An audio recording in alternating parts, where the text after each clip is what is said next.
Hey Shin, brother, dude, I was loving that new intro, bro. A new intro, a little bit of old. That was a complete brand new intro, man. From the start, I was like, nice, dude. Courtesy of freaking Rockin' Robbie, baby. Pop. Boom. That was good, man. Great way to start off after Horror Fest. You know, I mean, how would you say it? I would say post Horror Fest. Post Horror Fest. Yeah. Thanks, bro. That's why I got you. After Horror Fest. I don't know where that came from, Dylan, but I respect you. I love you. Station, pop, boom. Very excited to talk about a movie from 2022 that many people are saying is the best horror film of 2022. And you know that we always here at DHS have to take those ridiculous statements and really think about it, right? Hell yeah. Because I'm one of them people that said it. But we got a couple people in the building tonight. As always, we got Scarpad in the house. What's up, brother? Hey, that intro is fire. Had two of my favorite things in there, Art the Clown and William Shatner. You can't do better than that in an intro. Fan-fucking-tastic. Looks great. Can't wait to get into it. This movie has everything I like. Tall women, CGI bush. It's good stuff. Let's go, baby. Hell yeah. Yeah, if you peep, the intro has some sneak peeks of what's to come in on Dylan's horror show. So yeah, should be excited. And we also got my man Verno in the house. What's up, bro? What up, fellas? This is gonna be a great one. There's a lot to discuss in this one, so I'm looking forward to it. I love trying to suss out your guys' opinions on things. I'm kind of questioning where my man Robbie is landing on this spectrum right here. So I'm looking forward to this. Hell yeah! That's why I don't share my thoughts in our back chat. My little bro just told me he fucks with this movie a lot, but he likes Smile better. I just recently watched that too. I don't know if I'd say I like that movie. I got to rewatch it again though. I haven't seen Smile yet. I would not say that I liked it better than Barbarian though. Just off of first viewing of this. Oh shit, dude. What up? Sneak peek of who else is coming? What's up, brother? Funny. What's going on, fellas? And we also got my man Fable in the house.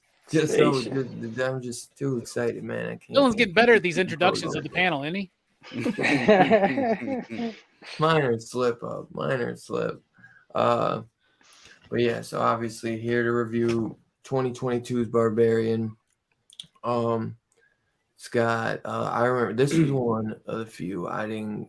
I watched 10 seconds of the trailer because it's one thing I'm trying to do is not watch trailers since they have so many. They spoil the hell out of the movies. No, this trailer wasn't bad. It was pretty good. Honestly, as soon as I saw Bill Skarsgård in it, I was in, so I just shut it off. As soon as I saw him like answer the door, I was like, okay, I'm in. Turned it off. And then when the movie was like a day or two from coming out, I was like, what the fuck is this movie? And then I see Justin Long's in it, and I totally forgot about seeing Bill Skarsgård in it. And then when I went to go see it in theater, I'm like, oh, this is that fucking movie with Bill Skarsgård and Justin Long. I was like, this is gonna be. Did they show Justin Long in the trailer? I'm surprised by that. Probably like that's shocking. One of the very later maybe TV spots or something. Okay. I saw the trailer once. They definitely showed it because I saw. That's how I found out he was in it because I was like, Justin Long's in a new horror movie that's getting some rave, dude. I had to go see it straight up. But one thing I was telling the guys before this is I highly recommend this movie on your first viewing, watching it in literally a pitch black room because I saw it in the theater, and just the way this movie is very dark, and to get that like essence of the atmosphere of it fully, I feel like you need to be in a pitch black room.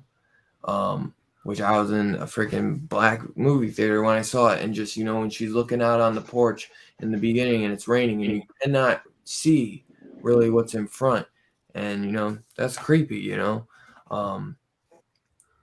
It's Detroit. I tell you though, I love the hell. Yeah, so I'm from Detroit. When you see it in the daytime, That's the way it is. It looks that neighborhood looks run the hell down. Yeah. A little exaggerated, but yeah, it was Yeah, no doubt. I absolutely love this movie though. It's one of my favorites of the year. One of my favorite theater experiences I've had of the year as well. Dude, it was just so great to see Justin Long come back. It's almost kind of like it has like two chapters in a way. It's got the first chapter with Bill Skarsgård and the girl. I don't know her name in real life, but then you go into Justin Long's story. Georgina Campbell. Yeah, and then everything collides together into one, obviously. But off rip, I think movie's great. I think atmosphere is so good. I think cinematography and just how how dark it looks, but it's what it needs to be to make this movie kind of scary. I could see it scaring the shit out of a lot of people, man. But for me, I just had just a blast, man. It was just so much fun for me because I was like, it kind of reminded me if I could have saw like Hatchet in the theater or something, where I was like seeing these really cool practical effects and some really cool scary scenes, and then I get a laugh here and there, from Justin Long or something. I fucking really like it, man. I really like it. And I could see maybe a prequel to this, because they get into that stuff with who is that? Robert what's his name? Robert something he's from Three from Hell. Richard Brake. Richard Brake, yep. Frank. Yeah, but they kind of told his story already, so. But right. It'd be a cash grab to do it, but I'd watch it. Yeah. I mean, dude, honestly though, one of the only letdowns is when the black guy that's like the homeless guy, and he's like, yeah, she ain't the only bad thing in the house. So I thought there was gonna be like more than just her. Well, then there may have been. You just didn't see it. Him, no, that's this old dying fuck. I was like, damn. I feel like they could do a sequel even with like other like fucked up things in the basement because there's multiple cages. It's like you don't even know how like she came to be. Honestly, there's more you could do. That fucking basement was long, man. Those tunnels went deep, bro. So let me tell you something. Somewhere there's lots of dirt, man. Lots of fucking dirt. Right. Yeah.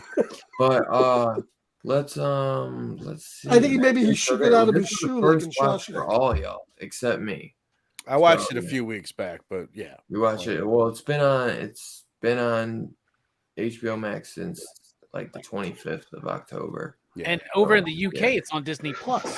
Shut the fuck up. Yeah, it's a Disney movie. Yeah, it's Disney 20th Century. Is it really on Disney Plus in the UK? I have not heard about a Blu-ray release for it. Like no date, no pictures. It's up in the air right now whether it's going to get one or not.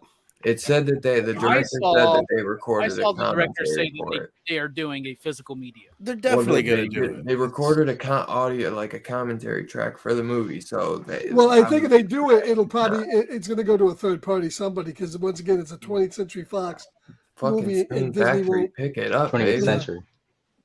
Well, there is no more 20th Century. They're owned by Disney, so no, it's just 20th Century Studios instead of Fox. It was though. Initially picked up and funded by 20th Century Fox, and then the changeover happened and Disney just released it. And yeah, dude, it's in the UK. This is on Disney Plus. You can watch this shit right next to Pocahontas. That's crazy.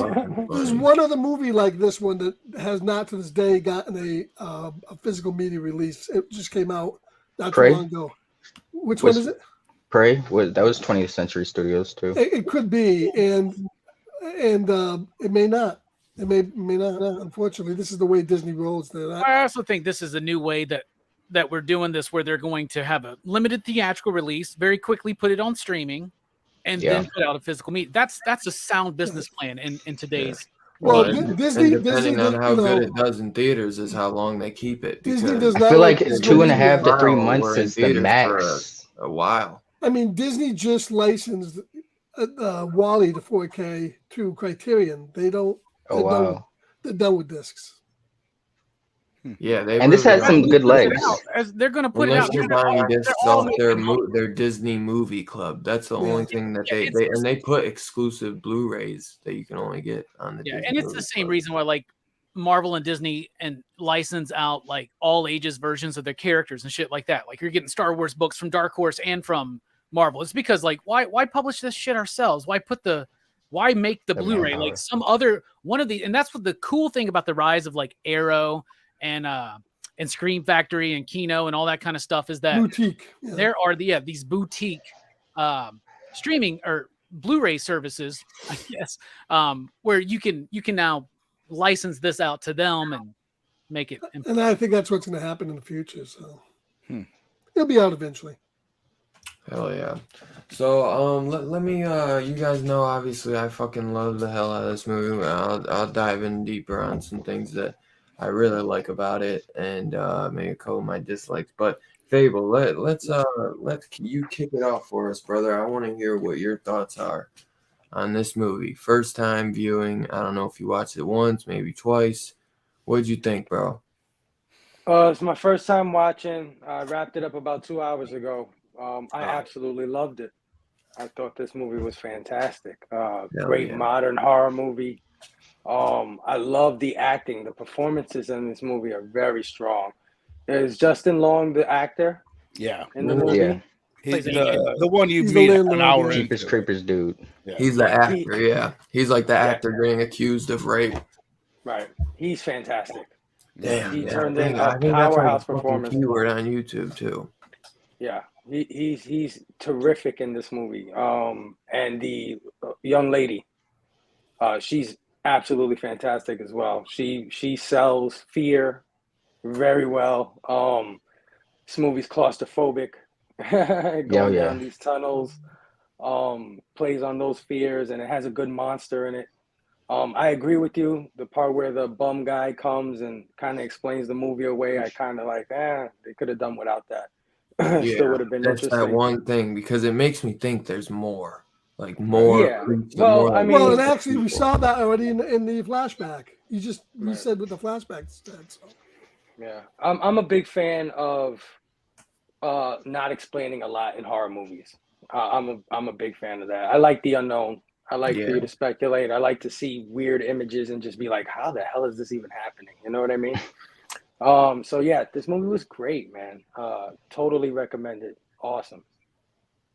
Hell yeah, because they definitely don't explain a lot of the stuff. They leave it open-ended, which is it's not a bad thing at all, man. Those are some of the greatest horror films from the 80s we talk about still to this day, because they just leave it, so much open-ended to talk about. Yeah. But Steph, man, dude, I'm so happy to hear that, Phil, that you loved it, bro. That's freaking awesome. Steph, my man, what did you think, bro? I can't remember much about the trailer, but I remember seeing it and being like, it seems all right, but it kind of gave me like the vibes of like a dude chasing this chick throughout the house, and I was like, "Why is it called Barbarian?" I still don't really understand it, but I guess I do more now. We'll get into that. Yeah, she was a savage, but you know, I just remember seeing like, you know, all right. And then it comes out, and everyone's like, it's kind of divisive, but for the more so, I see like a lot of people praising it, and so that like piqued my curiosity. And so Dylan said he loved it. I was like, all right, I got to give this bad boy a chance. And so I watched it, and like you guys, I loved it. Like I didn't, you know, the trailer didn't reveal too much, and like it was one of those movies where it's like you can watch the trailer fully, and there's still like this giant twist in the movie, which I appreciated very much. I thought the structure was unique, and you know, I know it could turn some people off, but I thought it was really cool how they worked it into the story, and it actually like they pull it off very well, in my opinion. And yeah, I just thought it was super dope. I enjoyed this movie quite a bit. Oh yeah. I'm so glad to hear that as well, man. Nice. Berno, what'd you think, brother? It's fantastic, man. I loved it. Like I said, I watched it a few weeks ago on your recommendation, and I watched it with my fiance, and we like loved it. You know what I mean? You know how many you liked it too? Hell oh, yeah. she absolutely loved it. I mean, after watching it, I was like, that's about as entertained by a movie as I've been in quite a long time. Yeah. Like any genre, but yeah, Yes, it's gripping. Fantastic movie. I had so much fun when I saw it in theaters for the first time. I'll second you, Fable. I'll just say the whole cast is great. Not even the cast, but the casting. Like everybody fits their role, and it's like specific. Like Justin's Long character, like him. If you fucked around and put a different actor in that role, it might not work as well, or it wouldn't come. They off played as well. on the meta of the actors, like even Skarsgård being he comes off as creepy, but they you know they put him in that mysterious role, but really he's a nice guy. And vice versa. Like, he's like a red herring where you're like, is there something fucked up about him? Like, you know, we don't know what's going on yet. So well, and Justin Long, you can believe in every part of that situation that he would, you know, attack a girl, that he would buy this really bad Airbnb in this bad neighborhood, that he, you know, he would do all this stuff. They really nailed his character well in this movie. No, he was great. Especially when, you know, all he's worried with, they show him measuring the space of the inside of the buildings to see if he can get more money out of it. Yeah. After he finds attack rooms with blood, but he's down there with a tape measure. That was a great scene. It's super funny. And it's like, that's the dude, the director, the writer-director, Zach Krager, I think is his name. Which first of all, Kids in the Hall. Let me just, I listened to an interview with him. He addressed that, what you said, Dylan, about the line, like, there's something worse in the basement. And he said he didn't really think about it that hard until the first screening when he was watching people's reaction to it. And he realized, like, I think he called it, like, what a pregnant phrase that was. Like, how, like, everybody's going to read into that. But he said he left it because he liked the idea of the twist being you're thinking of this crazy monster that ends up just being this dude. Or maybe the freaking monster had babies or something. You know what I mean? Like, well, he was doing the babies. So the other interesting thing that he said that just like shows why the movie is the way it is that he wasn't, when he was writing the scene of them going down further and further into the basement, he didn't know what was down there. He said at that point while he was writing it, he was still writing a movie about Bill Skarsgård being the villain in the movie. Feels that. And he's he's like, this is stupid. He's like, everyone's gonna see this coming. This is fucking stupid. And then he's like, he just wrote down, big giant naked woman comes up and bashes his head against the wall. He's like, yes. He's like, okay, now I'm back into this movie. He was about to throw it away. But yeah, I loved it, dude. Every chapter of it, even though it's jarring, the cinematography is fire, the music is fire, all the actors are fire. And then I'll say I watched it again last night with my 13-year-old niece, and she loved the shit out of it too. And it's also cool that it's scary. It's like that perfect movie that you could show to a 13-year-old girl and not be like, it's too much. There's nothing sexual in there. There's nothing too weird as far as that goes. So it's fun for the whole family. Yeah, I didn't peep it, but they might have filmed this 2021 and maybe earlier this year. But with the ending, it kind of is like a homage, obviously, to Justin Long's debut 20 years ago in Jeepers Creepers. With the poking the eyes out. Last thing I'll say before I send the Scarpad, I almost wanted you to have me put me after Scarpad so I could rebuttal what he's about to say, but I'll just get up front of it. But 100%, the elephant in the room is, and I'm sure like a lot of people would be like, why the fuck is she going further?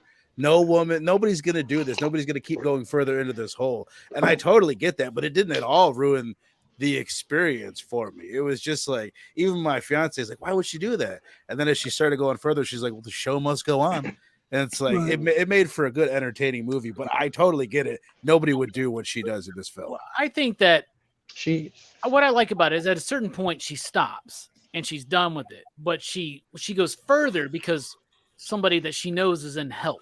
Like needs help, right? So like that makes sense to me. And they sold us the why would he go down there with a no flashlight? See, they never explained that to us, but he's a man. That falls into he like thought whole she was just overreacting, bro. Like he's trying to prove to her that there's nothing there. It's all cool, so he can get laid that night, bro. That's what's going on.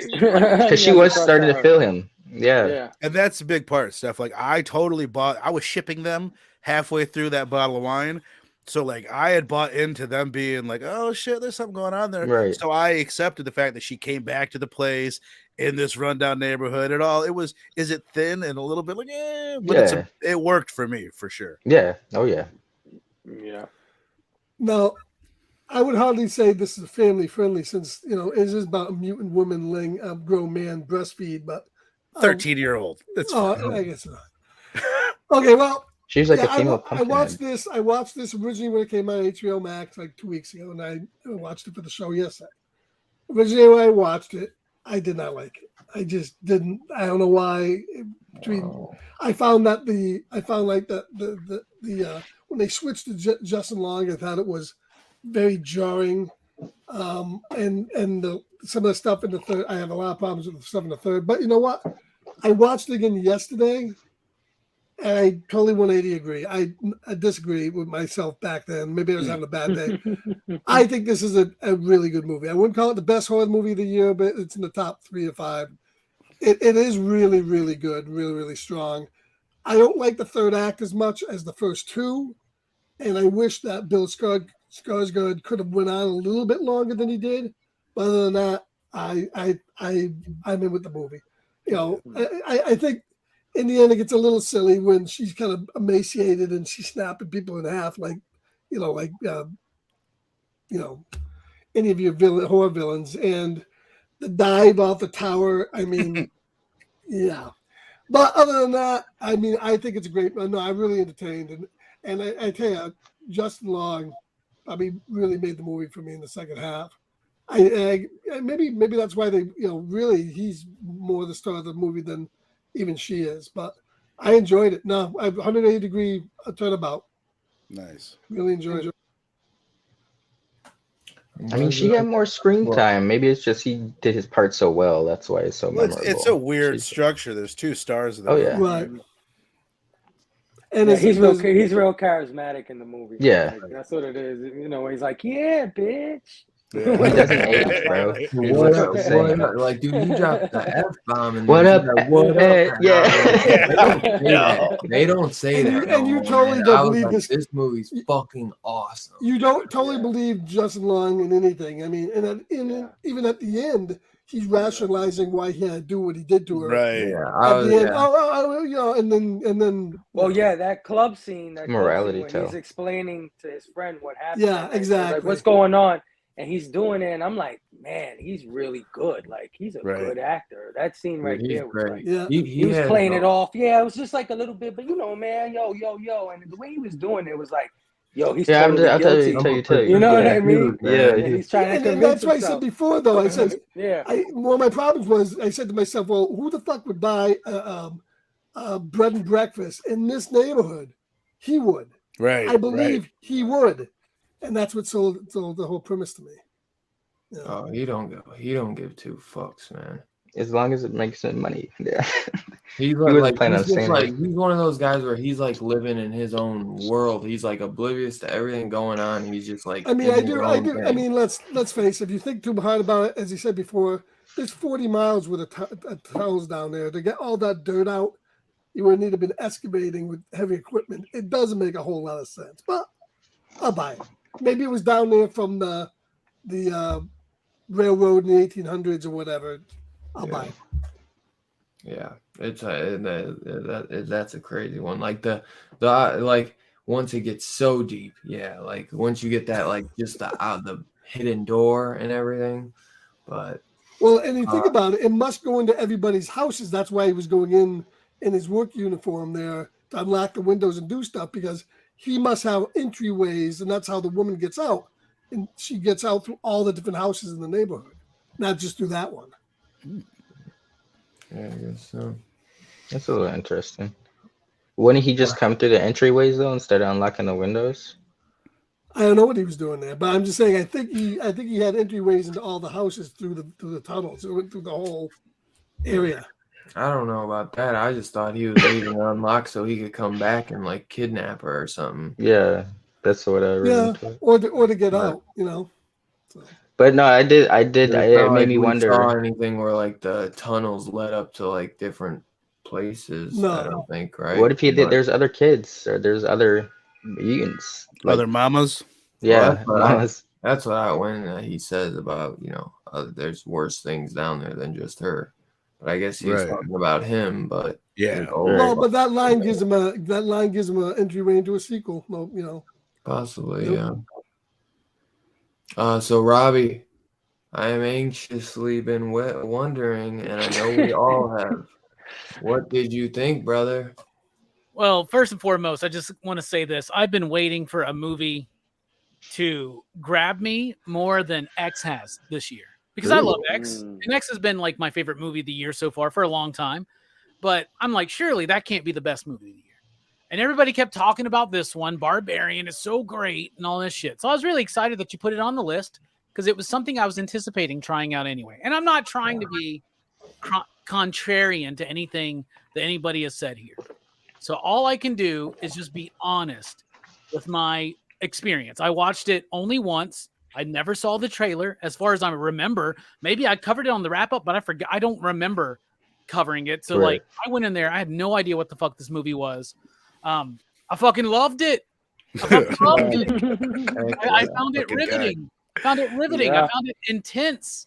It grabbed my attention and it never let go. It plays with structure. It plays with expectations. And it does all of this to provide a genuinely terrifying and fun experience. This movie's scary. Mm-hmm. This movie's also fun. This movie is tension filled, but it's also hilarious. Like I found myself laughing. That first act break when the fucking mother comes out and snatches Bill Skarsgård, and then it cuts to fucking Justin Long out of nowhere singing Ricky Tikki Tavi. Yeah. I paused the movie because I had to go pee. I paused the movie and I just laughed out loud for like 5 minutes, man. I got on that point. I was like, I get what we're doing here. I fucking loved it. It subverts those expectations. I never knew what was going to come next. And Verno mentioned this earlier, but when Zach Gregor was writing this film, he started from page 1 and just kept going, right? Mm-hmm. And we have talked about these decisions that certain characters make. I think every decision in this film is justified. And he even mentions Tess is me. Tess is what I would do. And he even says that like that whole scene where she looks and she goes, nope. All right. That was great. Then Nope came out and he felt fucking freaked out and he called up Jordan Peele, shared the scene with them, and was like, "Should I cut it?" He's like, "No, man, keep that in. That shit's awesome." Yeah, I think it helped. It's perfect. I think it does because Tess doesn't. She's not wanting to explore. It's her empathy for what's going on with Keith. Yeah, that's like, and when she's screaming at the police don't have that empathy anymore, right? So like, there's a lot of layers, right? Now, what's crazy to me is I haven't seen a lot of people claim that Barbarian is some kind of woke SJW agenda-rich fucking movie, even though it's chock full of social commentary. Right. This is how you do it. Yeah, This is how you do it. absolutely. It's just like the great Larry Cohen said about The Stuff. If you want to make a movie about the hazardous stuff that the corporations are selling us to put in our bodies, nobody gives a shit. But you make a horror movie and have that as the subtext, all of a sudden you entertain as you sell your message. This movie is a perfect example of Romero, a Carpenter, where you are making commentary on social ideas of your time, but it's not first. You know what I'm saying? The whole objective of this movie is to entertain you. And I was riveted this entire time. I was entertained. I was sunk into this movie. I never knew what was going to come next. In X, there were plenty of times where I knew what was going to come. Sometimes the anticipation of the kill, the foreplay of the money shot, if you will, that's masterful, right? When you put that in like movies like X or Pearl, right? West Station. But oh my goodness, Zach Greger, first time feature film director here. Oh wow! First killed time. it. Wow! I didn't know it was a feature film. Yeah, he had co-directed a couple of like titty comedies, right? Like or whatnot. You can look him up, and he's part of The Whitest Kids You Know.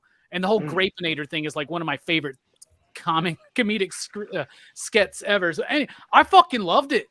I loved it. I want more movies like this where there's so many times I'm watching a movie, I can tell you within 10 to 15 minutes exactly what's going to happen. And a lot of movies understand that, and it's cool, and it works. Like with X, you knew exactly what was going to happen in that movie the entire time.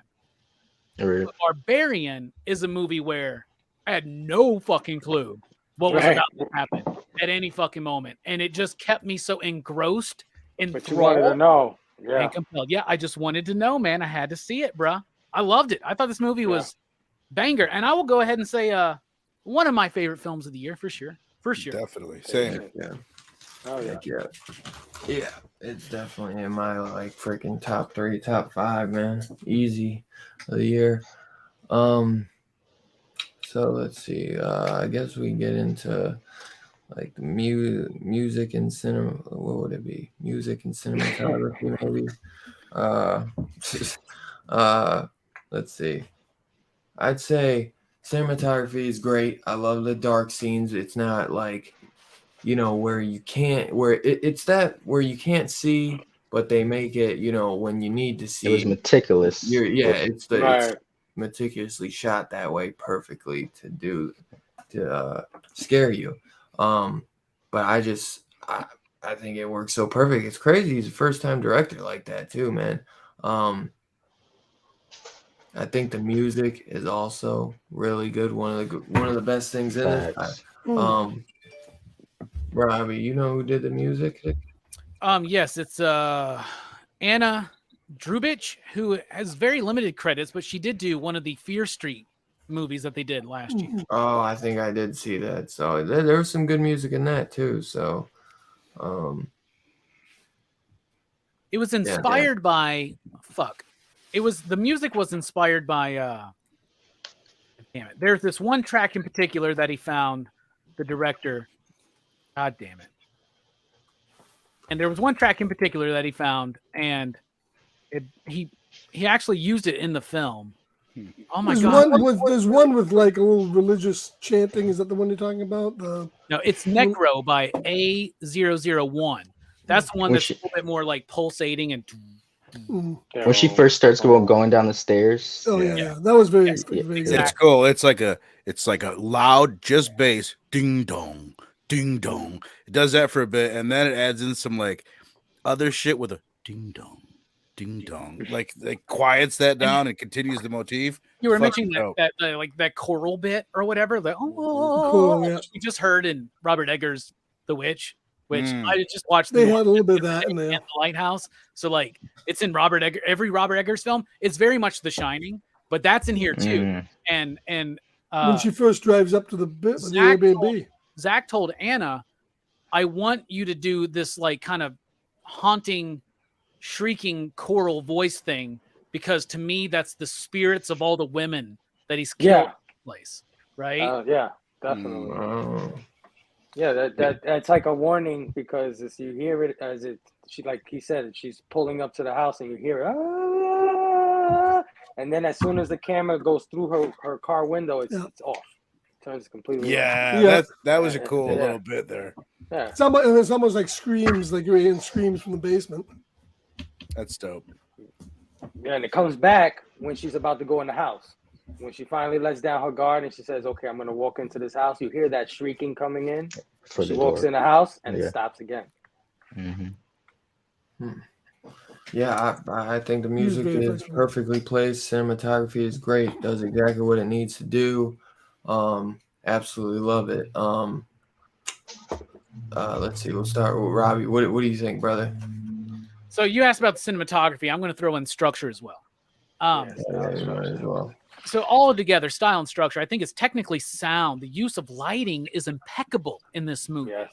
Like so many things are like brightly lit, other things are haphazard lit, and then other things are like not lit at all. Like it's purposeful.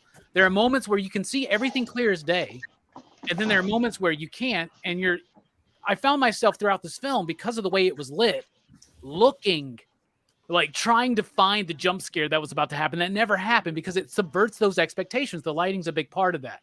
The cinematography elevates the tension. The framing is pitch perfect. You know, Fable mentioned claustrophobia as a big part of this movie. The framing of the whole movie is a big part of that. Like it works so well. So is that camera movement. The camera movement is so meticulously done on purpose at the right times here. The script is great. It subverts expectations like we talked about. It keeps the audience on its toes. The editing helps accentuate that atmosphere and the unexpectedness. The music to me is great. It's pulsating, it's sparse, but it's sinister. And it adds an intensity and it helps build that tension. It's got those sinister choral shrieks. It's got that Shining-esque kind of vibe to it, but it's not overused. It's not overutilized, and it works so well. Style, structure, music, everything on the technical level on this film is masterful. Like, holy shit, who's the cinematographer? The cinematographer is Zach Cooperstein. I don't know what else he's done, but it is gorgeous, this film. It is absolutely amazing. I'm looking at his IMDb right now. He has very little credits, like movies I've never heard of. I always struggle with how much to credit. We always talk about the directors, and then there's a cinematographer. But we tend to everybody always gives all the credit for the cinematography to the director. But I always, you can really see, you watch an Argento movie with certain cinematographers and other ones, it's completely different. Yeah, especially when you get to the idea that this is Zach's first film, right? And when you hear these stories, like John Carpenter's only good because of, what was his name? Dean Cundy. Dean Cundy, right? Like the cinema, like, so usually what happens, and I've seen this on sets, but like the director would be like, "This is what I want it to look like," and the cinematographer has to go, and he's the one that's got to figure out, how to make it work. Great cinematographer is incredibly important, and we need, and that's why I love that Dylan always highlights that, because he understands, especially with horror films, it's so obvious sometimes, and other films maybe not so much. For sure. Some of the dopest shots. Some of the dopest shots were my favorite were like of her feet walking up. They did throughout the movie at certain points. I don't know. There's just something about it. What are you talking about? No, not a feet guy, but she was just walking. Her feet aren't out. But I don't know. Because at one point she's like walking up to the house, and then it's like she's walking down the dark hallway, and they were like just the light from behind her was. And then like sometimes she'll go forward, and we'll wait, because even us as the audience, we're like, we're not going in there. And then and then we go, but what's going on? And then the camera goes. Right. Peaks. Yeah. That's intentional. I love that. Shit like what do you think about it? What do you think about the whole music, cinematography, style, structure? I think she could have used a sports bra in the movie. That would have probably helped a little bit. But I didn't notice that. Looks like I'm watching this again tonight. She's walking around. Holy shit. Oh no, that was. I mean, when you're going down that tunnel, and then they were all shot differently. I mean, with the first layer where they're pulling back the door and you go down, it's shot one way. As soon as they hit the second layer of tunnels and you're going down to the deep black, it's shot totally different. The thing that was really interesting here in this movie is that a lot of directors would make the flashbacks lack color, be very muted to show, oh, this happened in the past. In fact, this was a little jarring because when they did the flashback here, it's shot so like beautifully with full color, very, very full color. They're saying, shit, is this happening now? Oh, wait a minute, no, this is a flashback. So they dealt with that a lot differently than a lot of directors would do. I love the way they handle the whole flashback. It emphasized how much better the neighborhood was and how much better times were. Exactly. A smart decision. And then were great though. A lot of cocaine, I hear. I was pretty young, but so that's what I. But I think that was even 80s. I think it was like the 70s. It was even further back than that. But no, it was shot well. The music I thought was done very well. Technically, the movie's top notch as well as the acting part of it. Structure wise, yeah, I agree with Robbie. I mean, they threw me for a loop when they're meeting the monster for the very first time, and the guy just got his head bashed in, and all of a sudden, boop, we go into the bright. Where was he? Florida, wherever he was, and he's singing along in the California. car. Man, not just like. Did I just change the fucking channel? What happened here? It's like, it was levity though. So many movies try to do that psycho thing, right? Like it's so done to death, right? Like, and sometimes we could see it coming in Twitter. This one was the most effective use of that whole like psycho switch. Right. Someone I watched it with said that they're not a big horror into a film like that. They're just a casual moviegoer, but they said they really appreciated that switch because it was so intense, that previous scene. Like they're not a big horror person, so for them there's like, okay, it kind of set them up for what some breathing, what to expect. Nobody expected Henrietta to fucking comedy flop around up there. Yeah. Just fucking going in, man. Just long and with that that was a great scene. Well, and the other thing too, I would say the other thing I really appreciate in this movie is set design. The whole the room there, the first room she finds, it's and Airbnb too, and then the whole feeding room was unbelievably the way that was set up with a nice, she's got cable and good, I think that's Laserdisc or DVD that she's got on a TV there. It's a nice picture. So, the guy got, technically he was up to date. And then his room, then the old guy's room, his workshop with everything that was in there, all the tapes, and all the, did you read what was on some of those? Oh, yeah. Puker. Fucking, cried a lot. That one. Cried a lot. Screamer. I saw that, yeah. I paused it. I'm that sadistic. I paused it. That's all.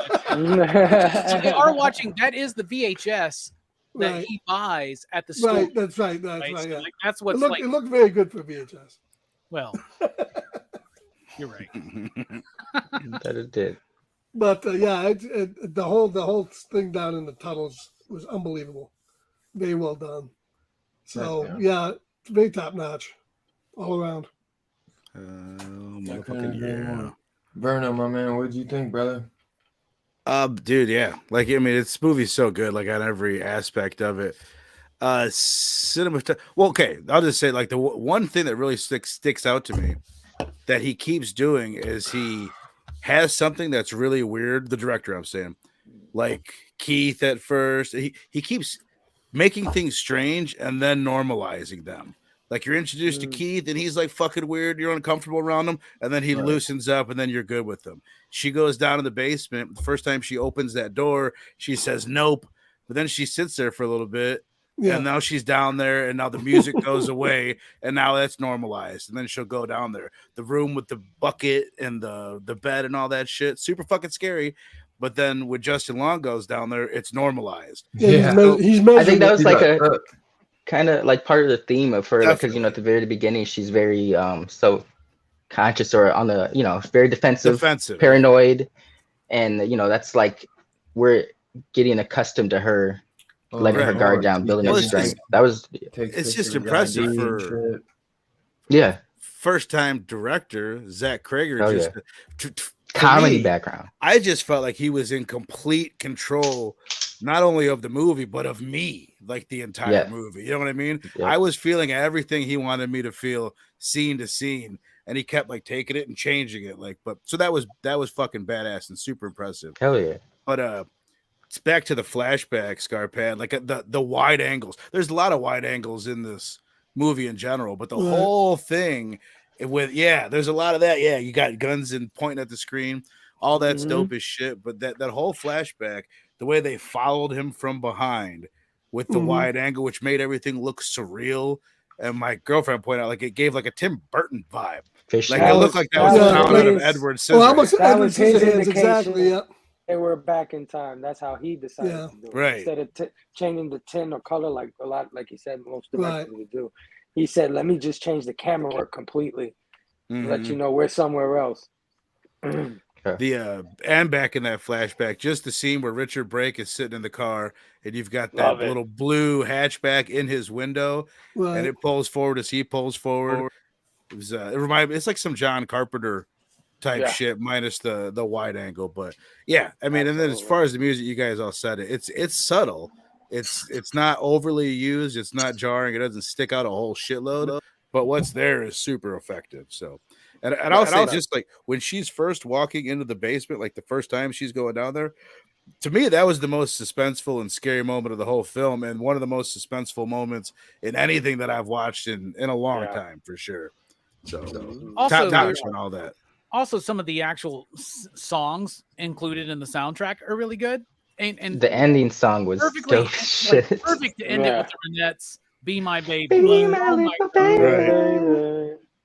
Oh, just one last thing about like style. Just at the beginning of the movie, when she first enters, when she sees that Pennywise is in there and he's inviting her in, she crosses the threshold and then it flashes Barbarian. And I just thought that was really well done with the music that they did at the same time. I love a good usage of a title like that. So yeah, it's all technically top notch. It was like those comics where you read it and like all of a sudden you get to like a badass moment and you turn the page and it's just a 2-page title. Right. That's what it felt like. Exactly, dude. Yeah. Even the chime in on the ending where it's like she takes a shot and it says it ends and it's like written and directed, but then it's like, oh nope, don't worry, she survived. It shows her walking away. That was pretty dope too. Oh yeah. Some Hickman shit, man. Well, it's also like a little bit of like Tarantino. I mean, you could say that with so many movies these days, where there's some Tarantino in this film, like for sure. Well, there's a lot of the conversation back and forth at the beginning, like there's a lot of Tarantino in the last 25 years of cinema. Right. That's what. Yeah, exactly, for sure. What about you, Steph? What do you think? Style wise, like you guys have all just said it best. Everything was like Verno, I think, summed it up. You felt everything the director wanted you to feel throughout the entire ride of the movie. It was just wow. I can't say it any better than you guys have. I agree with everything. Nice. What about you, Fable? Yeah, I agree, man. You guys summed it up pretty well. The music is great, fantastic. It works. They put it at the right spots. The tension, like Verno said, when she's walking down the staircase, was probably the most. It was like her heartbeat. Yeah. I mean, she was terrified. Robbie said about subverting expectations. She was not the final girl. You know what I mean? Right. She didn't want to kill the monster, fight him. I mean, she ended up trying to hurt the thing, but it was purely survival instinct. Oh yeah. There's nothing else. Well, the interesting thing is, all her wounds, for the most part, was not. The monster didn't cause any of those. Yeah, it's Justin Long the whole movie. That's right. Fucked her up. Exactly. Here's the thing: the mother is not the monster. Yeah, that's the true. The true monster was not her. She wasn't. Right. Yeah. So, and then we were asking ourselves. Oh, sorry, babe. We were asking why did she kill Bill Skarsgård? And I was like, yeah, why the fuck did she? I don't know what you guys think. My fiance thinks it's because he was grabbing on she Tess. Thought she was harming her. Yeah. Yeah. Is that what you guys picked up? Because I was confused about that. When her and Justin are in the prison cage or whatever, right? And she goes, "Do not get upset. Do what she wants. Right.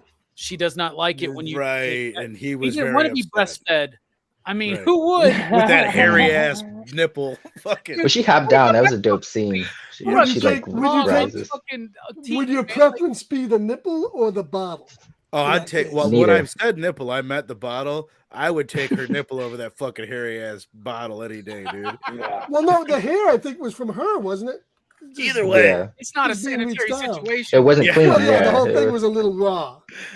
I love it. That just told so much about, like, without us seeing Tessa's situation down there, we could tell, like, oh, she's been through some shit, that she's just totally normalized this bottle. Just fucking drink it. She's saying it's like you can tell, like, oh God, what has she been through? Like, it's worse. Right. If Yeah. you don't Right. Yeah. Yeah. It's crazy because I wasn't expecting it. So that happens. I'm like, okay, this is a little weird, right? And then when you get to the scene where she's force feeding her breast milk into Justin Long, I'm like, we're in full on Italian fucking Spanish horror fucking territory. No, if it was Spanish horror, he would have bit it off. So I disagree. Maybe so. Like very close. Well, Dylan's not here. I want to know, what are y'all's favorite characters? And I didn't even finish my thought here. Hold on. Yeah. go ahead, baby. Yeah. So the style was great, but what impressed me the most was definitely the lighting, and the camera movements. Like you said, the bottle and the teat. I mean, the lighting on that bottle with her hair dangling on it in the dark. When she first panned around the corner, like, and Skarsgård was running towards her, like that was a dope camera work. It was like and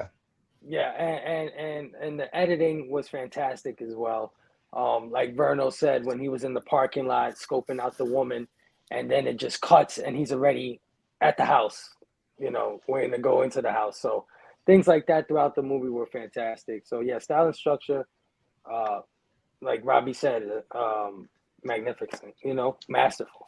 To your lighting point, the bit, it reminded me of the scene in Halloween 1978 where she's just, it's barely lit. You can't even see her. You start to be able to make out the form of this creepy ass 100-foot woman, and then she starts backing up because she sees the real Barbarian there. That was fucking dope. Right. Yes, it was. Well, Fable, what's your favorite character in the film? Oh, Justin Long. By a mile, man. I loved his performance. He was great. And, I started feeling bad for the guy, because, men could be in this situation where a woman says something and all of a sudden, they're trash and stuff and nobody believes you and stuff like that. So I was starting to feel bad for him. When he pushed homegirl off of the top of the water tower, I was like, holy shit, he's a piece of shit. That's one of the brilliant things about this movie is it starts and you're like, oh man, this sucks for this dude because you're along with his perspective. Right. And he's like, that's not what happened. Right? But as the course of the movie goes, you're like, no, that's exactly what the fuck happened.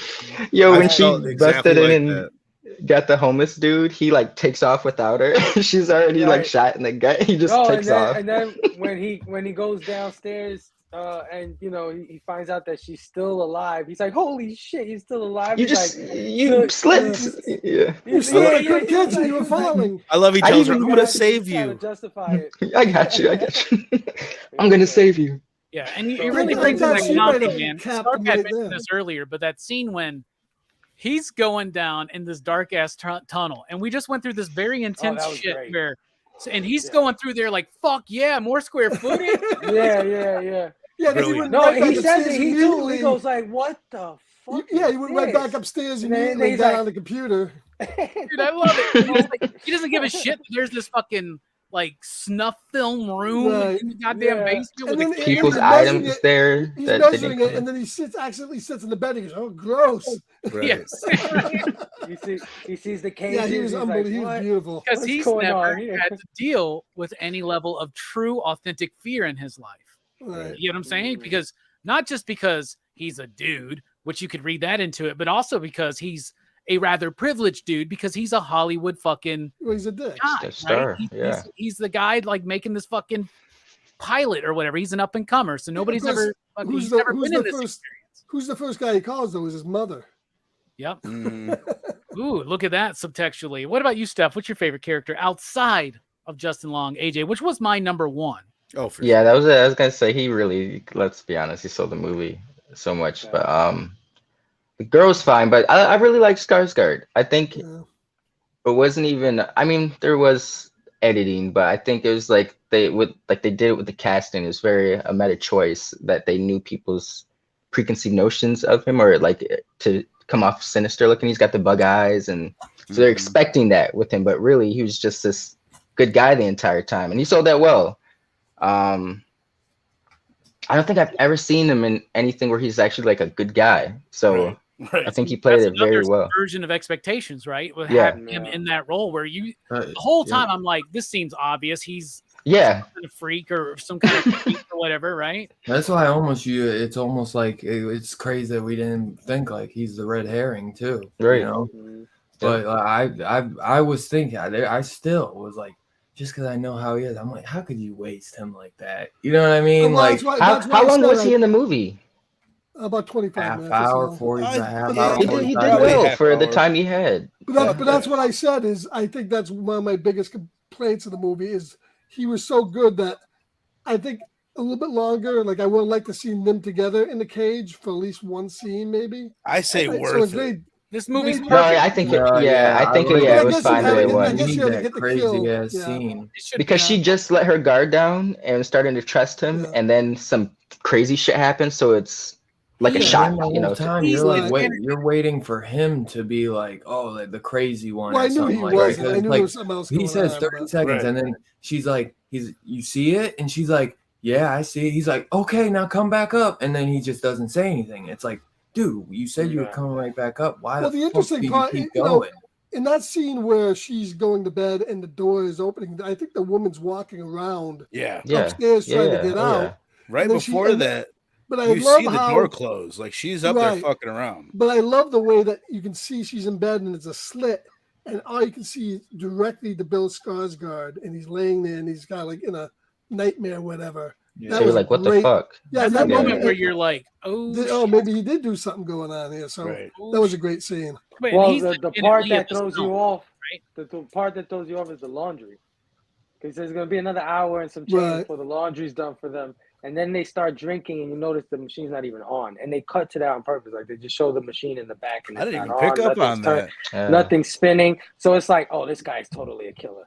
The other bit is when he's like, oh, there's a convention in town. There's so many little things. That was there's also another freaking Motel 8 even. There's another one where it's an Airbnb. Scream Factory put it out, but it has one of the guys from the FX Legion show, and then one of the kids from the Shameless. It's called The Rental, and it's about these guys.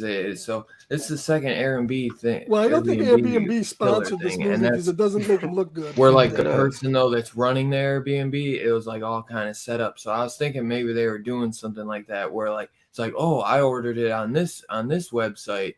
And it's like, oh shit! It's like it just seemed too like coincidental. Where it's like this guy, and then he's like, oh, I've seen that Blue Jazz documentary or whatever. And she's like, no one's seen that, you know. And he's like, no, like I've seen it. Like he was just trying to get laid. Too weird, like almost like maybe he was like stalking her for a while. They did really good at some of the stuff at leaving it where you just don't really know what's coming.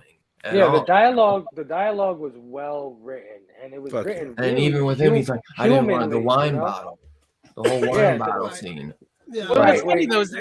That's just a neurotic fucking dude trying to get laid, being like, "Look, I saw you didn't drink the tea, so like, that's what I love about this film is it does subvert those expectations." So, Dylan, we were going over our favorite characters, and Fable and Steph have gone.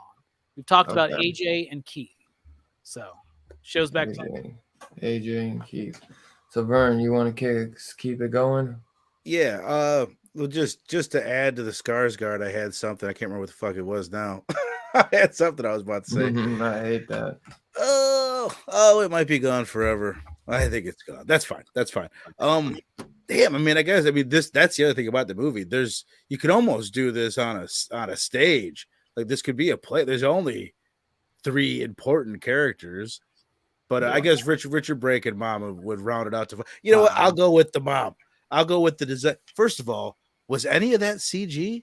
The mom of the monster? That's all. It's also practical effects, baby. Matthew Patrick Davis played the mother in the film, so it's a combination of both. Just the idea of her with these like nasty titties flopping around, and she's 7.5 feet tall, like just crazy. But her voice and everything. One of my favorite little bits of having a newborn here. You rub their head. That's like a calming thing for a baby. What she did, yeah. When she slaps Justin Long on the ground, and then rubs his forehead and boops it. Boop. When she boops his fucking nose, it's funny and it's sad. And what I think they did such a good job with her is at the point when she gets killed at the end is a terribly sad moment. Like at that point, you really feel for her. Was that like so? Before I was thinking she's just trying to take her back, but then because on the things it keeps saying that she's saying baby, but I was thinking that she was literally saying like, dude, the way it sounded like where she was almost saying like, kill me, like. No, but I kind of got that vibe too, Dylan. She was saying at the end when she put the gun up to her head, she said bye bye. Yeah, that's what but it kept saying on the the subtitles kept saying baby, and she said bye bye, I think like twice. No, and she then knew other that times she was saying like baba or baby, you know. But it kept saying, so I was waiting to see if it said bye bye. It was bye bye. Like, that just seems like when she's like, I can't go back, then she's like, okay, you know, like bye, and then puts it to her head. Well, she had this genuine love for the girl because every time she tried to pick her up, she was screaming pain, and she put her back down. Like, oh, she's the only one that drank the milk. Yeah, well, she's the one that lived. She was there, living, surviving as this mother's baby for like weeks. Before Justin Long shows up. But we had no idea. Was it weeks? Did they ever like? He mentions like when he's talking to the lady, like who the fuck's in this place? He says we haven't rented that out in 2 weeks. Right. We at least know that it's been like 2 or 3 weeks, right? And all the shit was still there, right? That scene. Oh, okay. The other part where she's talking to the cops, she's like, I've been a prisoner for a certain amount of time. That was very effective. Like just they looking at her like what you pointed out earlier. I mean, there's social commentary in that scene, but it's the big thing about social commentary is make it fucking entertaining. Like you said, it never feels like it's the first thing, but it's heavy. It's like you could tell it's a little on the nose. You could criticize it that way, but it's never fucking annoying and it's always entertaining. So it's like whatever. It's very Romero to me, right? Like where you can watch Dawn of the Dead and just enjoy it as a zombie movie, but it's also a statement about consumerism. And not a subtle statement. Not subtle at all. They literally this is the only place of importance in their lives, right? Like they're literally laying it out for you in certain. Well, there's so many areas of the country that look just like that, and that's right. Unfortunate, but it's the way it is. Yeah, Mother's a good favorite character, or not really my favorite character, but that's what I had to work with. So there aren't any. Because Justin Long is the best character, but they're all great. Everyone, they're all like, everyone played the whole cast, even the boss, the director at the very beginning, the side bit character. Maybe the cops were a little flimsy, but. Oh, those cops pissed me off, man. That guy, what was his attitude? Could you imagine being a cop in Detroit? Get your hands off the door, ma'am. No, they got a shooting call. They got to go to. Right. Well, you know what? I like that you pointed that out, Scarpad, because that is we got another shooting over here. It's like exactly, Robbie. Like, could you imagine being a cop in Detroit? You're dealing with this shit all the time. Most people that look like they're crackheads, their shirts all dirty and stained up, that are running up to your car. She looks like Felicia. Yeah, right. Yeah. You guys been to Detroit? No, I never have. It's a little exaggerated. I went over 8 Mile and shit, bro. They got fucking barbed wires on their fast food places. I only lived there like 30 something years of my life. It doesn't matter, Steph. It doesn't matter. I've watched RoboCop. Okay. Sit down. But dude, I'll tell you, I've drove through parts of Peoria that look like that. I mean, that's what I'm saying. There's parts of every state that look like that. There aren't burnt down cars, spray painted cars on people's sidewalks and shit like that. Detroit has a very nowhere. Hey, a very bad. No, that was they exaggerated the look of that neighborhood a lot. Yeah, they trust me. Not a lot, but I know. How cool was it though when she comes out in the morning and notices what the houses look like? What exactly. It looked like, yeah. Exactly. And even us, we're like, oh shit, I didn't notice that. Yeah, like, but I didn't take that as a neighborhood. I took that as an abandoned town. I didn't take that as a neighborhood. I don't think anybody lived there at all. Yeah. No, nobody lived there. They walked out. That's what the neighbor said. We're getting out. We're getting out now because of the prices. The moment is exaggerated, right? Like Steph was saying, because Steph has lived in Detroit, right? Well, I think it's exaggerated, but it's exaggerated to a point toward the theme of gentrification. because that's what it's talking about. And Detroit's one of those like horror stories of gentrification. That exact thing happened. That exact thing happened in Flint. That could be Flint, Michigan. So, I was in situation. Is that a real neighborhood? That like Brightwood? I think that's what they call it. Brightmoor. Brightmoor, yeah. You know what? And the bad part is Brightmoor is pretty damn bad. It's probably one of the worst parts of Michigan. Right. So I mean, because I've seen pictures. I think they shot it downtown Detroit though. When she pulls up to the office building to go meet the lady at the very beginning, that was downtown Detroit. The only thing that got me though, and I think Bruno pointed it out, the flashback scene, the flashback scene was a little too Edward Scissorhands. It tried to make the neighborhood, maybe as a contrast to looking so bad now, look almost too impossibly. I think Fable said that was like through his lens though, like his memory of like. To show that the neighborhood was a very nice, wealthy, like white community, and that the contrast going down to shit, and then that's why the guy says he's like, we're getting. But I'm just saying, every lawn was. I think I know. The wife thinks we won't be able to sell next year, so we're getting out. I know why it's called Barbarian. I think I know it's called Barbarian. Why? They're on Barbary Street. And she's a barbarian. That's 100% accurate. What is Barbary? So Scarpa, who's your favorite character? I would say Justin Long, without a doubt. Just because you see his total character from the start to the end, and I think he provides the much needed comedic support just in his actions. But I love all the stuff he's doing with the measuring the place and looking up on the internet, and then how much can I get for this place now? He's not so much worried. And even when he goes down there, and he's talking to the old man who's dying, it's like it's just he was almost good with the guy until he saw the tapes. He fluctuated. It's almost like he even said it in the movie.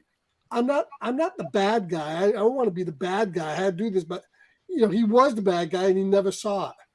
He was acting the good guy. Well, all his actions showed that he was the bad guy. In the end, he probably figured it out when he got his eyes pushed in. So, Justin Long would be my favorite.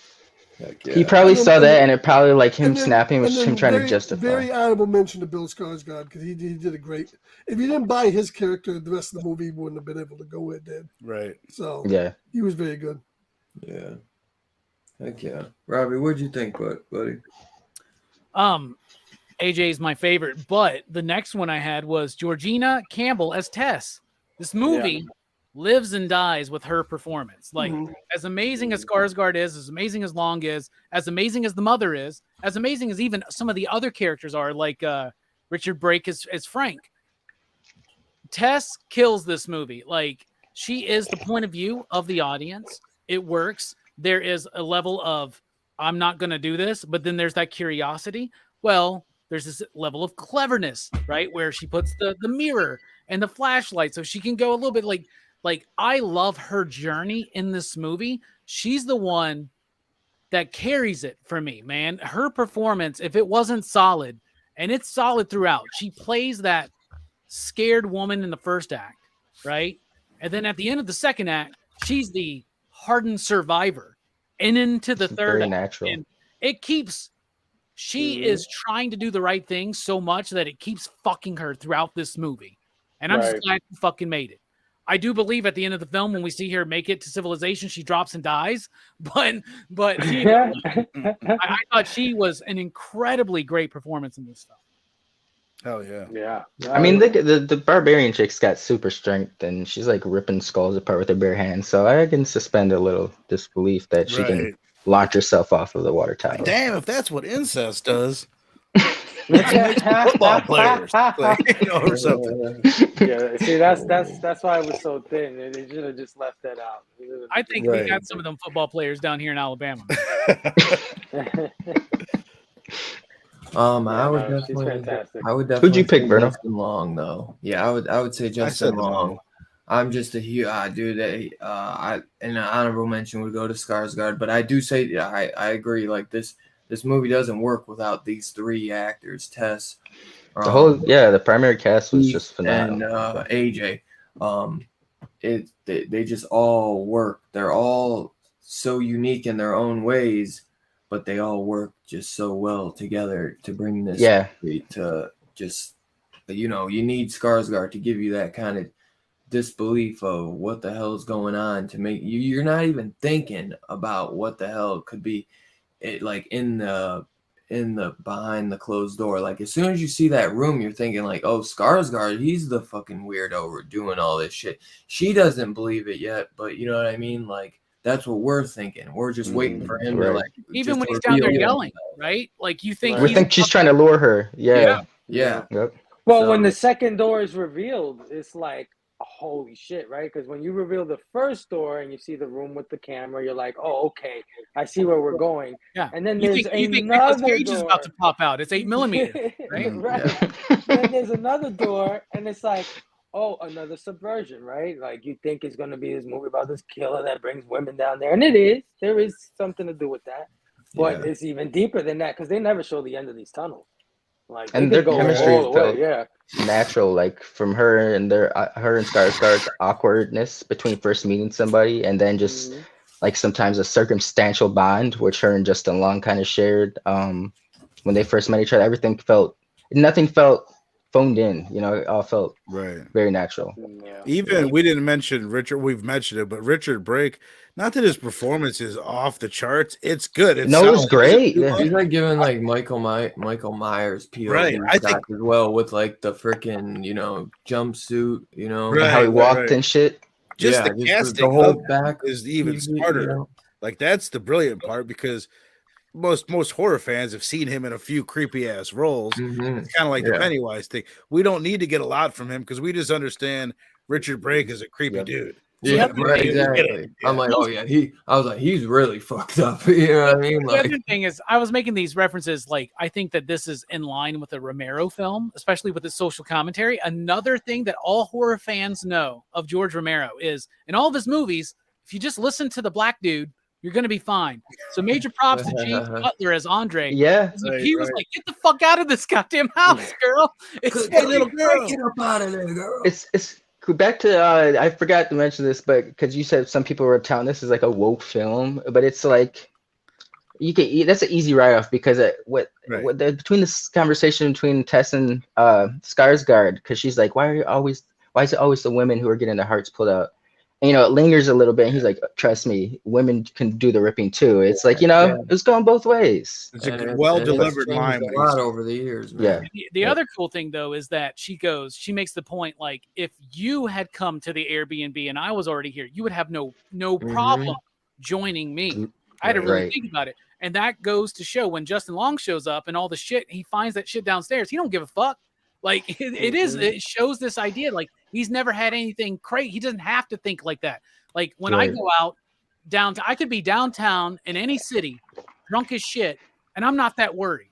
That's not the perspective of a woman in this society, right? Right, absolutely. Not worry about people drugging her, roofing her and stuff, and chasing her ass, yelling at her like the homeless guy, following them at the club or something. Yeah. You gotta have the mentality of fuck around and find out. Both males in the movie went into that tunnel. Like, they were like, what the fuck? No problem. Yeah, they're like, what? Let me go check this out. And I honestly think that, like, and cool. I think I was in Bill Skarsgård's position, and there was a chick there. I was trying to like, hey, maybe we're making a connection. She's like, I'm freaked out by this house. Let's go. First of all, I'd be like, all right, let's go together. Let's go get a motel room. But at the same time, like if I know my homie or somebody's there, I have no problem going into this fucking hall because I feel like safety is right there. Right. You got your back. Yeah. Right. At the same time, dude, I was fascinated with this movie because it's just like there's fucking more. It's like I don't know, man. At a certain point, you get the fuck out of there, man. You're muted, Scarphead. You're muted, Scarphead. No, just leave it. It's fine. Go ahead, brother. I love that scene with the homeless dude there where he says, I've lived in this neighborhood for 40 years and there's no way she's getting in here. And then she busts through the wall. Rip beats him with his own arm. That was so great. the high C guy comes busting. You see the walls fall. Oh yeah. Full fucking Fulci, man. It's just like fuck it, man. Let's do but it. That's what's great. That's what's great about the movie, because like when you're doing the first act, right, and then all of a sudden it switches to Justin Long, and you're like, okay, is this an anthology? Right? Is this an anthology?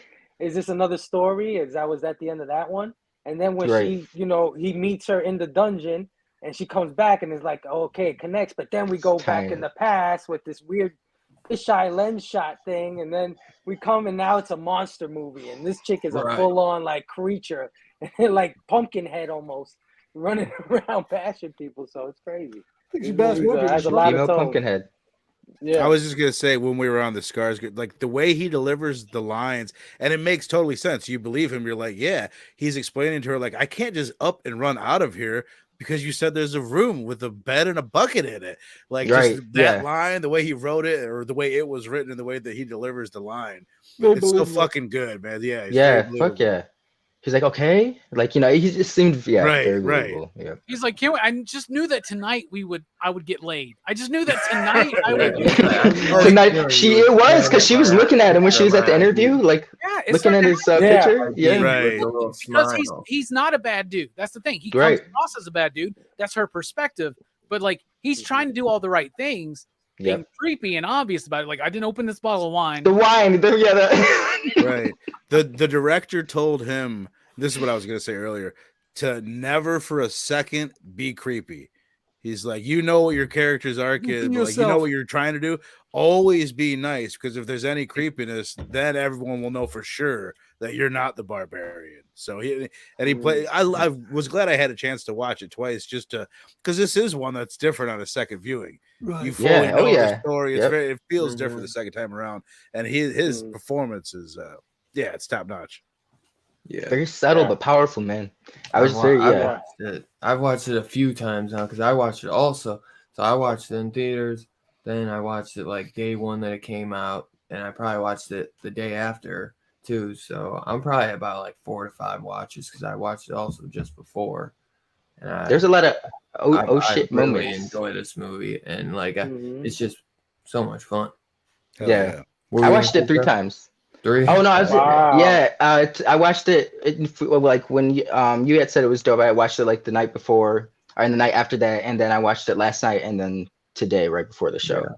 Nice. But there are a lot of shit moments in the movie, and they weren't even horror. Like it has to do with like the subverting expectations. Like when Justin Long finally commits to being the bad guy, and he's just like, I can get away. But and I'm like, oh shit! Like he committed to the bit, bro. Yo, he grabbed he had a long monologue with himself too. And he was like talking out loud. He's like, there's only one thing to do. I can't get away. Yeah. Like Stan Lee character all of a sudden. And then she's like, I can survive. I can survive. I can get away. We can both die. Or one of us gets away. Justifying his behavior. When he drops the gun before that, and I think earlier he dropped the flashlight or whatever. He's like his physical. Like there's nowhere to go. He was like, him and the fucking knife, like he had it lined like a cop too. Like his cell phone was like. I got this little steak knife, and he's like, I got a gun, motherfucker. So fun. He was so good. So what you guys want to do what this movie's trying to say, and then we can get into the rating, or should we just do both? Do both. Do both. Okay, so we'll do what you think it's trying to say, and then wrap it up with your rating after. And anyone wants to throw your rating down below in the chat, and what you think it might be trying to say, throw that down in the chat as well, y'all. Fable, let's kick this off, my brother. What do you think this movie's trying to say, bro? I'm sure you guys are going to probably say some real good ones. So I'm just going to say that there's a lot of going through doors in this movie. It's like a motif almost, going through doors. And I think there's something there with that, because they shoot a lot of the going through these passages and doors and multiple doors within doors, right? Like going further and further and further. So there's something to be said about like, be careful, what doors you open, and it's a human element to that curiosity. Like, you know, like you said, homegirl, she's not a hero at all by any stretch. She's not the final girl. Another subversion. She's not the final girl. You know, even though she is the final girl because she lasts to the end, but when Skarsgård is screaming for his life, action heroine would have went down there with more speed. She was like, "Fuck that." She was still trepidatious. Yeah, she was like, she was not trying to run down there. He's screaming for his life. Help me! It was so believable how scared she was too. So you know, it's just there's something with that. I can't articulate it well because it's kind of on the spot, but like, yeah, it's something to do with like, be careful what doors you open. Once you open them doors, yeah, exactly. Yeah, curiosity, you can't unopen it, man. You're like right. She can't get out of her head what is behind this door, even though she says nope while she's sitting there. She sits there stuck. She's like, she's got to know. She's got to know. A lot of I get what you mean. And a lot of circle imagery in the film too. Right. You know, a lot of circles. Right. Maybe he's just a fan of The Watchmen. I don't know. So is that it? And then what's your rating, my brother? Oh, okay. Oh, this is so good. It's so good. It's hardly a fault. It's hardly a fault in this movie. It's really not, man. Yeah, it's really you can't bag on too much because even the little things that you might be able to bag especially on, first time director too. Yeah, we forgiven background baby. And and written and directed by him. Like, damn. Right. We've forgiven way worse movies for a lot more. Right. Exactly. High grades. But no, I'm gonna say only but because, like, you know, it's not my favorite movie of all time either. Like, you know, I got a lot of favorites and there's, you know, things like that. So I'm gonna give it a 4.69, man. Hell yeah. 4.69. Yeah, this is close to perfect. This is close to perfect. Respect. Perfectly paced. Yeah, it has so the subversion is the best part about it, I think. You know, it's what you think is not gonna happen and you're gripped through the whole way. You know, you want to know what happens at the end, and whether you like the end or not, it doesn't matter. It got you. So 4.69 station. Heck yeah. Yeah. Great score. Stepping up a lot of days. Yes, sir. Theme. It's good. It's a morality tale, you know. They didn't do too much, but with just the long character, you know, there's even I guess the neighbor, because you know it's like images on the outside aren't always what the true thing is, you know, like, you know, they project this really nice guy image to the public, but behind the scenes they're kind of a monster. I mean, we all have a little bit of that, but there's something there with like morality and like, you know, monsters create monsters, you know, that the killer, whatever, the kidnapper did all that shit inbreeding and he created, even though she wasn't the true monster, she would be perceived to be a monster to some. Like his venom, foul shit created this even worse monster that went out and inflicted shit into the world. So there's shit like that between there, but like a morality tale, I'd say. Teach your kids, goddammit. Teach your kids. Vernon or Steph, before what's your rating too? I'm gonna 5. Yeah, just entertaining me. Multiple watches too, and I still have a great time. You can't ask for much else. Hell no, you can't. Nice. Hell no. Verno, what you think? And Robbie, I might do mine before you just because I know you usually fucking blast nail it over all of us. Oh, Jesus. Okay. It's a lot of pressure, man. Thanks. Well, you never failed us once. The meaning is, for me, it's like a feminist film, which is why, like, that's why the term woke is so fucking loaded. Like, it's, you know what I mean? It's like I wouldn't have called this movie like a woke movie, but I'm sure there's people out there on the internet calling this a woke movie because it gets tied in with that because it's got feminist and classist messages in it at times, but mostly like feminine views. Like the big thing, like that is laid out pretty thick, is the difference between being a man and being a woman, which is, you know, like I walk into a situation, most of us walk into a situation that there wouldn't be fear, but if we were a woman, we might be more fearful in that situation.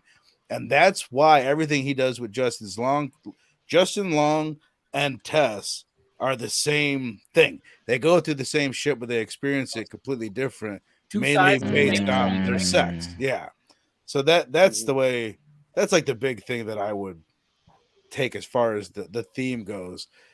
But and there's even a point where Justin's Long character, when he's on the phone and he's all drunk and he's calling the girl that he date raped, and he's like, well, sometimes people can see a situation in two different ways, and that's pretty much what it is. He kept trying to justify his behavior. That's exactly what he did at the end after he threw out the thing. Well, and how many times have we heard that shit over the last few years? Right. What does he say too? And he's like, dude, you don't understand, bro. Like, I'm persistent. I'm like the eye of the tiger. Yeah. It's so funny. Yeah, like at first she was like, nah. He's like, I'm gonna fucking tell you. I'm gonna tell you, man. She would want it, bro. She wanted it. She took a little convincing, but she came around after a while. You know how it is. He's being very vague in that conversation, right? And I've had conversations with dudes where I'm like, I don't know if you're selling me right now, bro. Right. Yeah. I think you're trying to sell yourself right now. Yeah. And that is what he like. This is something that I heard. This is just something to throw in there that I heard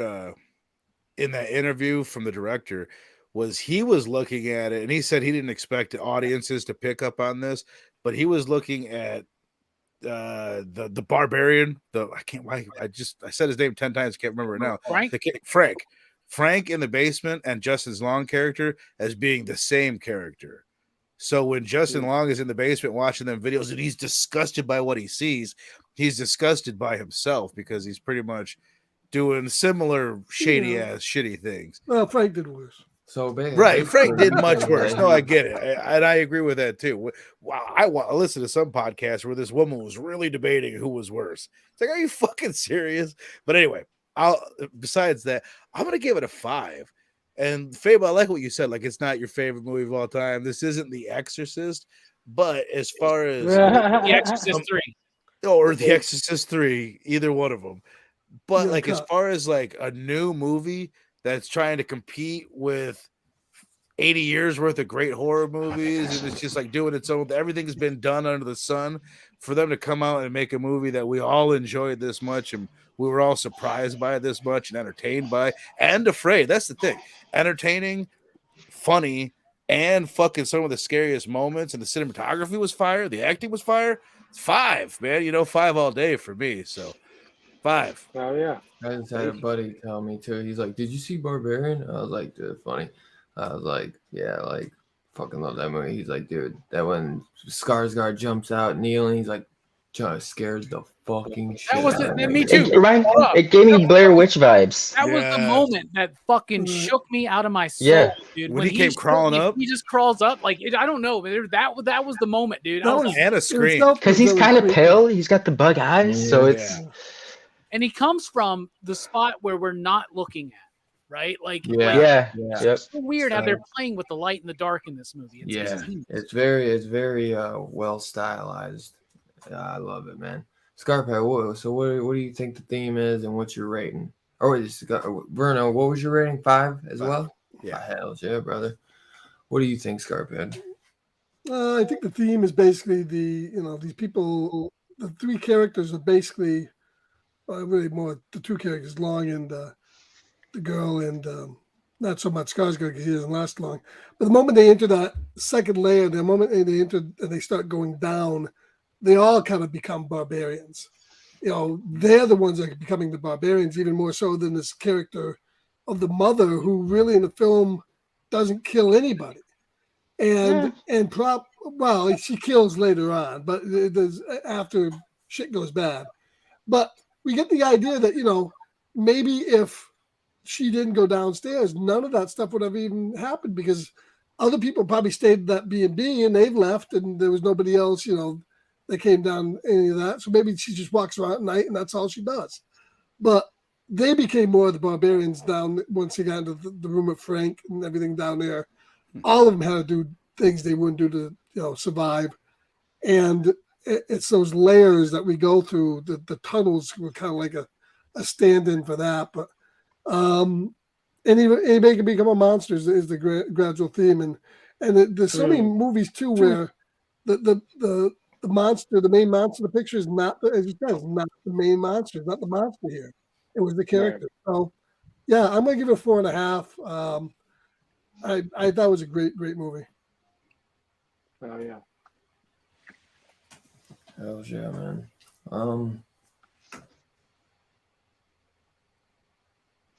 I'd say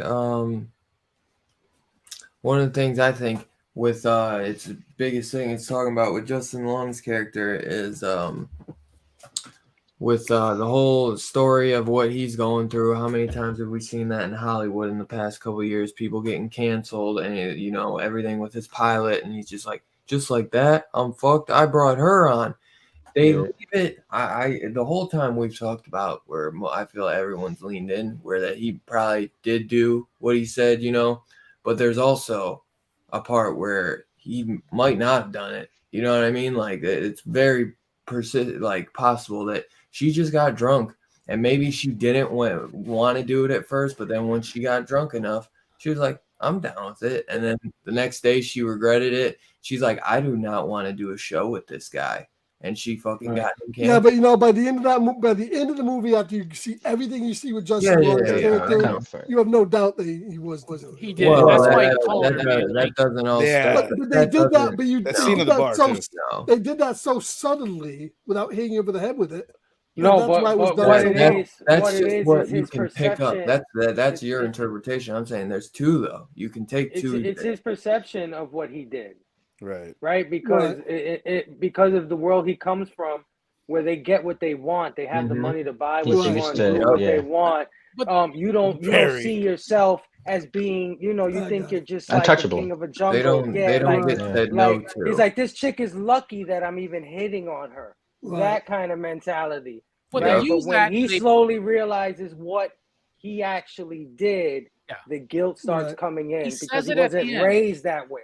He says it at the end. I probably am a bad person. Right. Like what we see at the end when he pushes Tess, the way he justifies that when he finds out she's alive, and same thing when he shoots her and finds out he's making excuses. Right. Right. It's your fault, kind of. He's kind of like, I don't want to use another one of these hotbed. Well, I had no choice. He's kind of gaslighting, right? Yeah. And that's what's going on, right? So he did it. He totally did it. Well, I'm just saying though, but trying to convince himself. I like that he did something. I'm not saying that he didn't do it in a coaching kind of way where he probably threw her down, but there's degrees, and we'll get into that. That's why they know. I see what you mean, Dylan. That's why they framed it that way initially, is because that's why we're led to believe, oh, he's just getting fucked. Like he's this guy that someone's coming after. I felt bad for him for sure. That happened, dude. They're Me Tooing him. Yeah, the Me Too movement. Yeah. They're Me Tooing him, and I'm like, oh, that sucks. Exactly. Well, he's embarrassed to go in the store. He's embarrassed to talk to people, and it's like he's getting canceled, and it's like he's got articles out. His mom and dad both now know about this. Like, dude. Right. But then you start realizing that he's a little bit of a douche. Right. I like what you said about one of those bro guys. I like what you said. What that thing is, he basically gets canceled within an instant. Everybody, and this is before he's even been confirmed guilty. Yeah, you shouldn't have left. It's I'm not arrested. He's like, you know what I'm saying? Like I didn't. But accusations limit. They already think he did it. Everybody's already gaslit him to think that he's done it. I don't know, man. I know all y'all think that he 100% did it. I'm sure maybe he did. I mean, he 100% got laid by her. The whole point is that, like we said, there's 2%. He didn't feel like he had done anything wrong. Through this movie, and then still with the realization, he doesn't change. Right. The second after he admits to maybe I'm a bad person, she busts through the wall, beats the bum to death with his arm, which we didn't mention, and then instantly he runs away from Tess, and she's like, "Wait for me." Yeah, and he's still a piece of shit, right? It's just it doesn't change him. It doesn't change him. He goes full Darth Vader.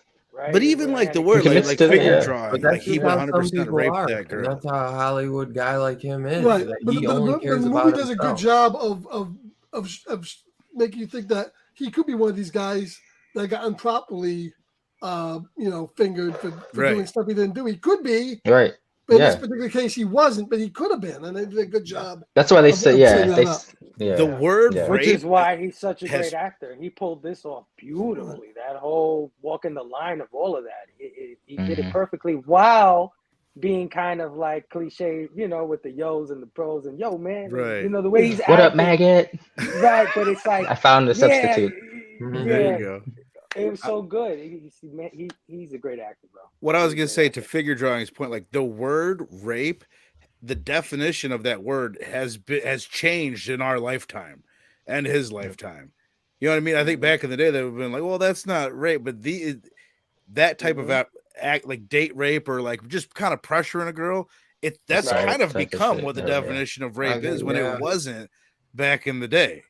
I think it's more it's not so much the definition of rape has changed, the perception of rape has changed. Well, it depends on who you talk to. Rape is always rape. You remember when I think that's why we use the word sexual assault. Right. Yeah. See, well, that's what I'm saying. But I think if you talk to certain segments, they would call that rape. Like a lot of people might say that's rape. Or if you just kind of pressure a girl into it and you don't physically, that's what you said. He didn't hold her down and do that. No, twice. That should have been it. I'm persistent. It's back debatable. To what Dylan was saying. Okay, so like there have been plenty of people that, like, for instance, what's his name? Anas Ansari, right? Yeah. This came up with him, and when it all came out, it basically seemed like it was just someone who got disappointed that he didn't call her back, right? But like that can happen, and a lot of us, especially us dudes, want to lean into the idea that this is a misconception about what actually happened. And through his eyes, like that's what about this movie is that it starts that way with him. Like we're on his side, but then he gradually shows us like, no, but then he gets to that moment with Frank and there's something there very important. And I know that the director said that Frank and AJ are the same. I disagree, but we'll get into that a little bit when after Dylan gives his rating. When he like flipped out on him, that's because he was looking at shit he'd done, his actions, and like, yo, this is the type of monster that I really am. Like he was seeing it and physicalized. The correlation is I can get away with this. So there's nothing wrong with it. Right? Like if once all of us in our lives do things that we know are shady or bad, but we get away with them maybe once or twice or three. You get away with something like 2 or 3 times. It's easy, bro. You know normalize it. Easy as fuck to do it, man. But people always get too greedy. They always get caught in the end because they get too greedy. Everybody always gets caught in the end because they get too greedy. They feel they can get away with it, just like Dahmer in the freaking Dahmer show. He even says he's like, I just kept getting away with it, and he's like, nobody said anything, and he's like, I just kept doing it. He's like, it kept happening more and more. But I give this a 5 all day. I can't really find too many. I just can't pick anything that I don't like about it that would ruin it. I think it's a great homage to, back in the 80s, practical effects. Cinematography is incredible in this. I really like the music when it's, hyped, or when it's, bombastic. It's so good. And then when it's, chill, it needs to be. It works perfect for what it's trying to do. For the big scenes, it goes all out, and I love it. And it just gives it that perfect atmospheric vibe to it. I truly love this film a lot, man. It's one of my top 5, easy top 5 of the year, man. And really, it probably is top 3, to be honest, man. Can I spotlight this? Had fun with this film. And that's not just of horror films. That's my top 5 of the year, dude, or top 3. Like I'd say I'm like, this is a good number film. 1. This is a good film. My number 2. Yeah. Fucking. Have you seen Everything Everywhere All at Once? Yeah, Scream. It might be Scream 5 for 2, and then this for 3. It goes back and forth though. Scream 5? Yeah. I don't care. Robbie can laugh. What he can get muted too for his laugh. Yo, can we highlight a scene real quick where like she escapes and the bum pulls out there and like she reaches for her through and like the camera pans back and you see her slowly sulking into the shadows. That was creepy as shit. Yeah, fucking love that. There was no ghost face, but Robbie, my man, what is your theme and what is your rating, brother? Scream fucking 5. All right. Yeah, you're right. You freaking just because you hate it so much. I'm just fucking with you, man. It's a joke. Come on, man. You hate that movie, though. Hey, check out the Scream fucking franchise review we did, bro. I actually liked it a lot better the second time I watched it. So, Did you? I don't think it's as bad Yeah, as I think smidge 3's the worst better. one now. I don't think it's 5. Anyway, for Dude me, got punked. 3 is easily the worst. yes, there are plenty of themes, man. Gentrification's a big one, right? That's right there on the surface. We've talked about that. The overbearing nature of men to women, because I don't like saying things like toxic masculinity, right, or anything like that. But it's true. Like even Skarsgård, Keith, who's doing, he's innocent in this film. He's just trying to get. He's fucking weird, bro. Like, calm down. Just like tone that. So many times I want to go to my friends and be like, just tone that shit down. You'd be golden, man. You'd be money. He kind of lingers when he like gives her the bed sheet and shit, like waiting. Like you're oozing neediness right now, Right. man. It's making me uncomfortable. So I can't imagine if I was a woman. Leaving her the note and shit. Yeah, no shit. You don't even Had a know great this time. woman, We man. were talking about the smoke thing. What I love is I haven't heard this movie being taught out. I haven't seen all these YouTube videos pop up on my feed being like, Barbarian's woke. I saw that. Right. That is what you said. And I saw there are these two gay dudes that do, I can't remember the name of their channel, but they do movie reviews. They are fucking hilarious. Their movie reviews are great. God damn it. What's the name of their channel? I cannot think of it right now. Y'all got to watch these dudes. But like this one guy mentioned, I haven't seen Men. He goes, this is trying to do some of the same theme as Men, but Men didn't work. And Men was too over the top with it, right? Yeah. It was like, this one's more integrated into the story. And that's why he liked it better. So there's that. There's that. I also think there's a big theme in here about leaving paternal influence and breaking free. Right? And leaving any kind of influence, whether it's a man or a parent. Because she is escaping right now from a bad relationship with Marcus, the guy that's calling her in at the very beginning. He talks about him with Keith.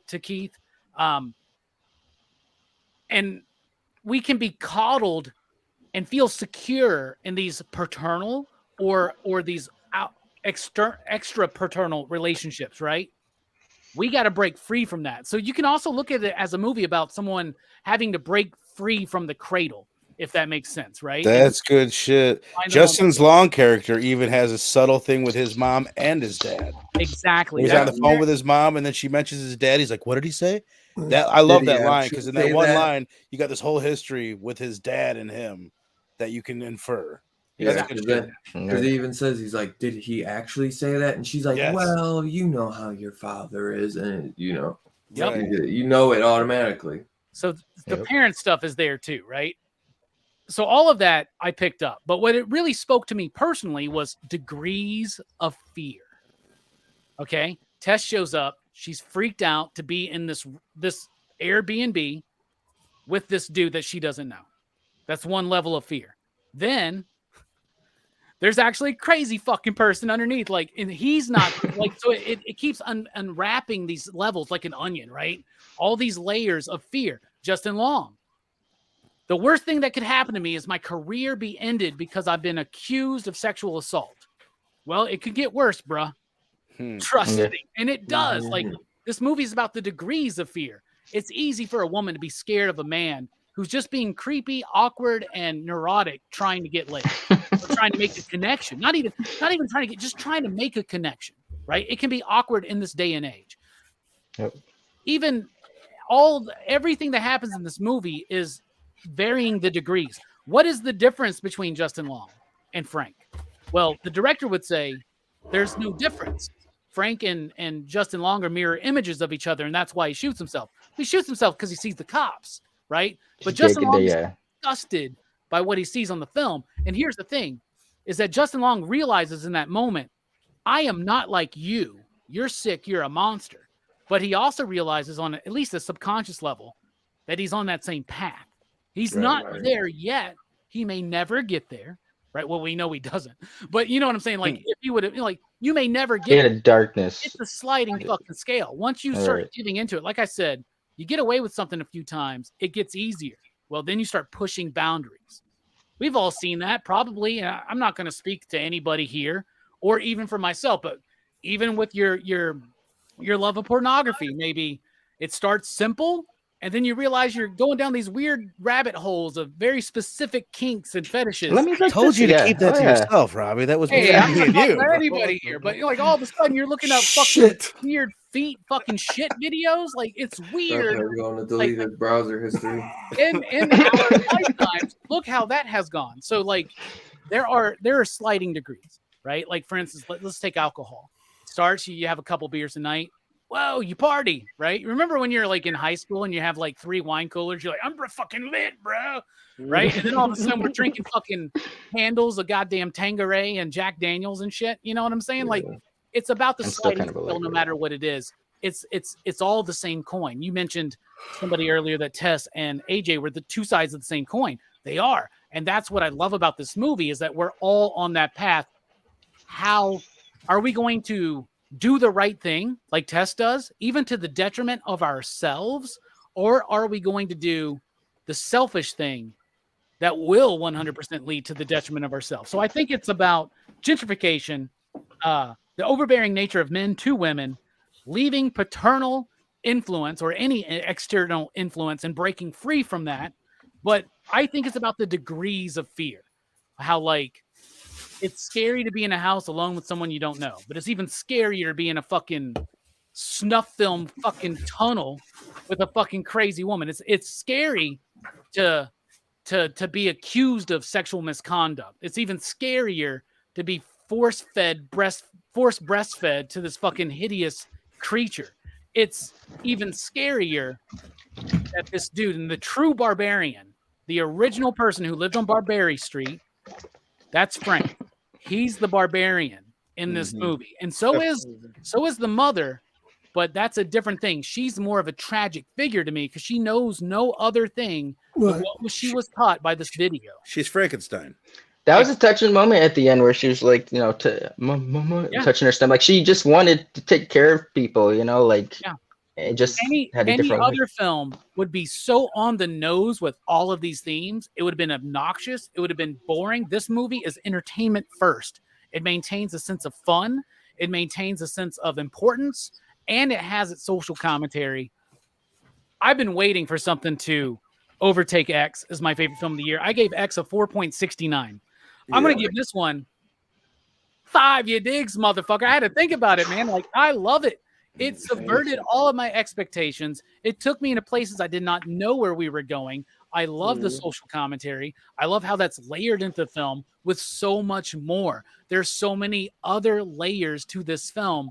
I think it's brilliant. I think it's amazing. And it was my favorite movie. 4K, man. It was my favorite movie I watched it on HBO Max, so I saw it in the So I'll tell you this, man. I loved it. I thought it was great. It was my favorite film of the year for a day and a half till I watched The Northman. Really? Wow. I'm going to say that. I've seen that, yeah. Watch The Northman and watch it a couple times. That movie's fucking dope. I've only watched it one Barbarian, time. 5 You Digs. This is my first 5 You Dig movie of the year.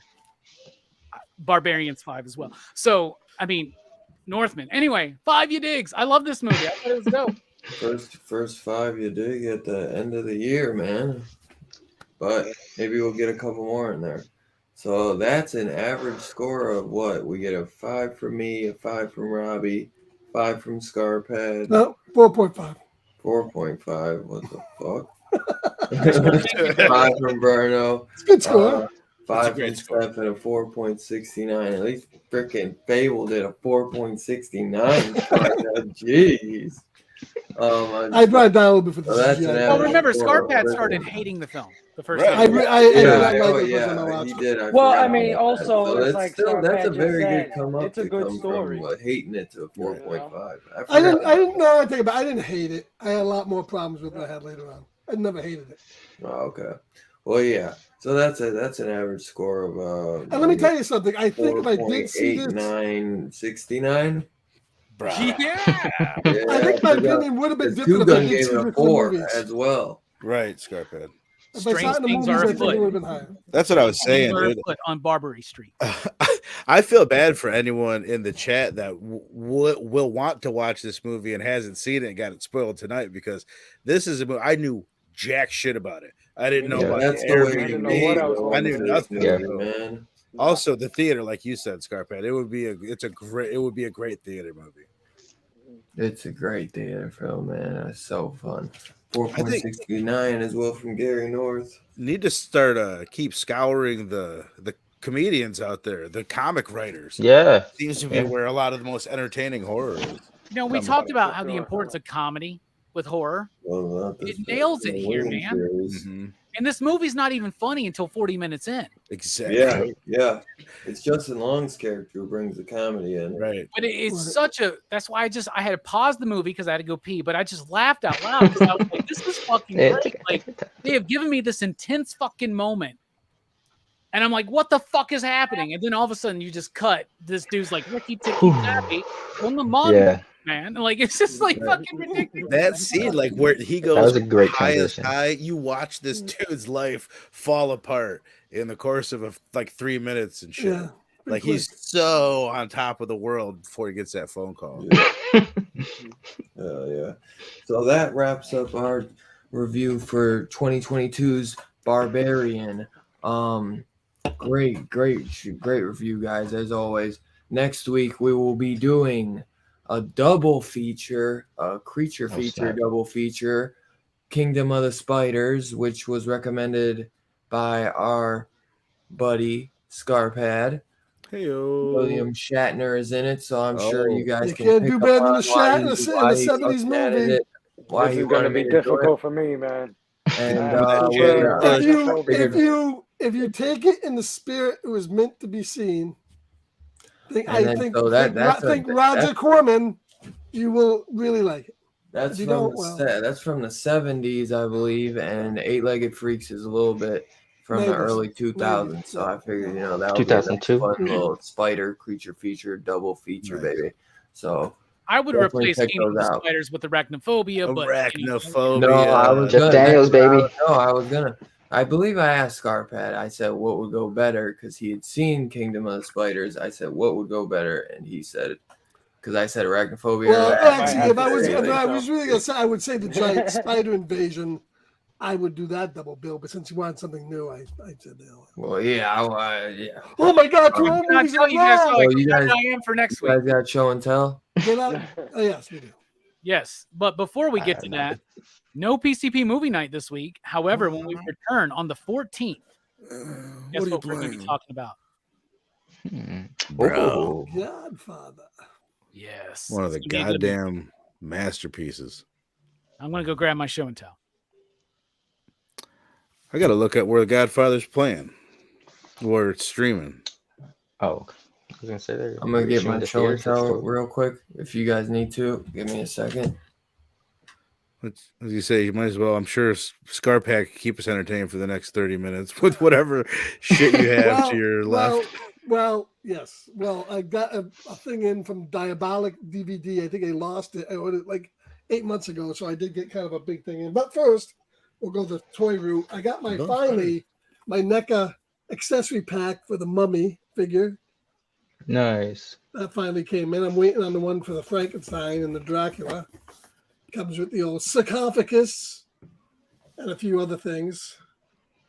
So that's the NECA's starting to get into accessory packs. That's cool.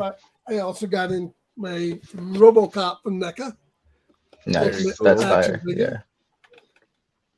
There it is. That'd be a good one. Like that extra head there is good. Does the helmet come off? Yeah, well, yeah, because it has the extra head with the. Oh, okay. Peter Weller head, yeah. Does it fly, Skypad? No, it's not RoboCop 3, and thank God for that. All right, so this is my game today. We start off. This is a little movie, The Count Nine Tails, on 4K. Got to make this man big. From Dario Argento. Make me big. I'm too fucking big. How much was that on Count Nine Tails? I got on sale for like $19, I think, during this thing. Well, did you watch that one yet? I have not watched it yet. I haven't probably watched a lot of these yet. It's got the characters from Dark Glasses. I got this one. Oh, does it really? No, it's got there's a blind man and a young girl. God, no. So I got this one. Death screams. He wants your body in pieces. Look at that. Nice.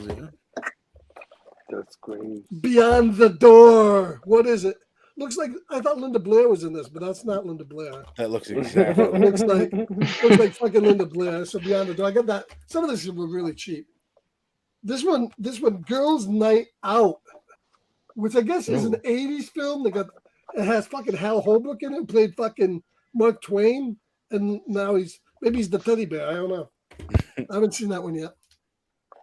This is a George Romero I've never saw. I guess it just was a stitched together film.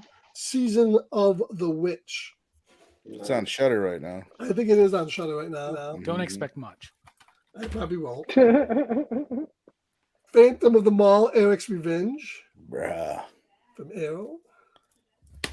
Most of these are Arrow titles. Also on Shudder. Southern Land Tales, which I've never seen, but Robbie says it's good. Nice. I love that fucking film. And I like Dwayne Johnson. You gotta read the comic first, though, man. And then I picked up from Stephen. Oh, am I blurry? You're a little blurry. You just got blurry. I just thought I got drunk, man. Man, I've been getting drunk. Oh, there we go. Now I got blurry. It was like the whole thing went tripping. Children of the Corn, Stephen King in 4K. Nice. Arrow. Someone took advantage of that Arrow sell recently. I know, huh? And then I finally got the American Werewolf in London set, the Arrow box set in 4K. That's awesome. Hell yeah. What is just a bunch of special features or what? I'd say quite a bit. Look at all those. Oh, dude. It's got a lot of special features. Nice. I never saw this one, but it looked interesting. The Mill of the Stone Woman. I guess this was one of the first Italian horror movies, 1962. He's like, I've never seen this, but I spent $30 on this set. No, I think that was only like $10. So, the Wild Thing 4K box set. Nice. Comes with a little book there. Is that the scene where there's like? Yeah, you get to see Kevin Bacon's schlong. No, I was debating on picking that up, but you get the Blu-ray for like $5, and then the 4K is like $40. So I was like, Kevin Bacon's schlong. I'm picking that up. I never saw this, but then I saw a preview for it, and I thought it looked good. Maybe it sucks. This Afterlife of Christina Ricci and Liam Neeson and Justin. You need to watch some of these movies before you buy them. Sometimes I think it'd save you some money. Yeah, well, this is like $5. No good. I have no idea. I don't know, man. Those $5. I didn't even know that existed. I don't trust it. The Howling 4K from Shout. Okay, I've seen that one. I wanted this. This is a double feature. I didn't see Pandorum. I was always wanted to see Pandorum. It's double feature with the Crazies. I just watched the Crazies. Yeah, the Crazies okay. Oh, what is that? Is that the original Crazies? No, that's the Timothy Olyphant remake. Is that the only way you can get that? No, you can get it separately. But I got this for like $10 with Pandorum, which is the movie I wanted to watch. So I got that. Is that a hard one to get? Pandorum? I think the Romero Crazies is okay, but the remake's not as good either. Really? Yeah, no, I'm not that crazy about either of them. And then it started to come out with which I'd like to see. Yeah. Christmas Story. I pre-ordered just came out. Planes, Trains, and Automobiles on 4K. I love that film. Nice. Now HBO dropped the trailer to the new one that's coming out. I don't know. You can't go home again, I don't think. Interestingly enough, is Melissa Dillon died? Didn't she, Melissa Dillon? I don't know, but the one that played the mom. I don't know. Interestingly enough, they didn't recast the dad, but I think they recast the mom. They got the same kid though back. I know, but and then in 4K this week, Running Man from Arnold Schwarzenegger. Yeah. This is a slipcover and a steelbook. Nice. Oh shit! They've been watching DHS, man. They know what we want. And then we got that inside. Let's get the steel slip next, y'all. Hashtag steel slip. It's steel slip, baby. Well, I think lenticular. And then this washes up. Zabi sent me this one. It's a steelbook 4K on raw deal. Arnold Schwarzenegger. Oh God, that's a good one too. Shit. One of his better films. And then this came out this week. I got the steelbook on Top Gun Maverick. Nice. I need to see that. I gotta watch that one. Yeah, everybody keeps. Dude, I've never liked the first Top Gun. Then I watched it again like a month ago, and I'm like, nope, I still don't fucking like this movie.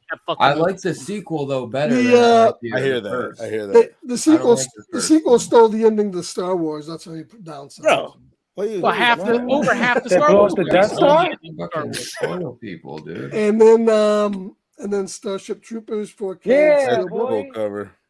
Hell I yeah. like the cover on that one's pretty cool. And the opening, but this is where it falls down. They spent so much time on the cover, they forgot to fucking do anything on the inside. So yeah, they do that. Yeah, Missed opportunity, but the cover's dope. Yeah, but imagine if you were in a basement being forced breastfed by a fucking mother. Right. See, it's about degrees of fear. That's right. This is an oldie about this.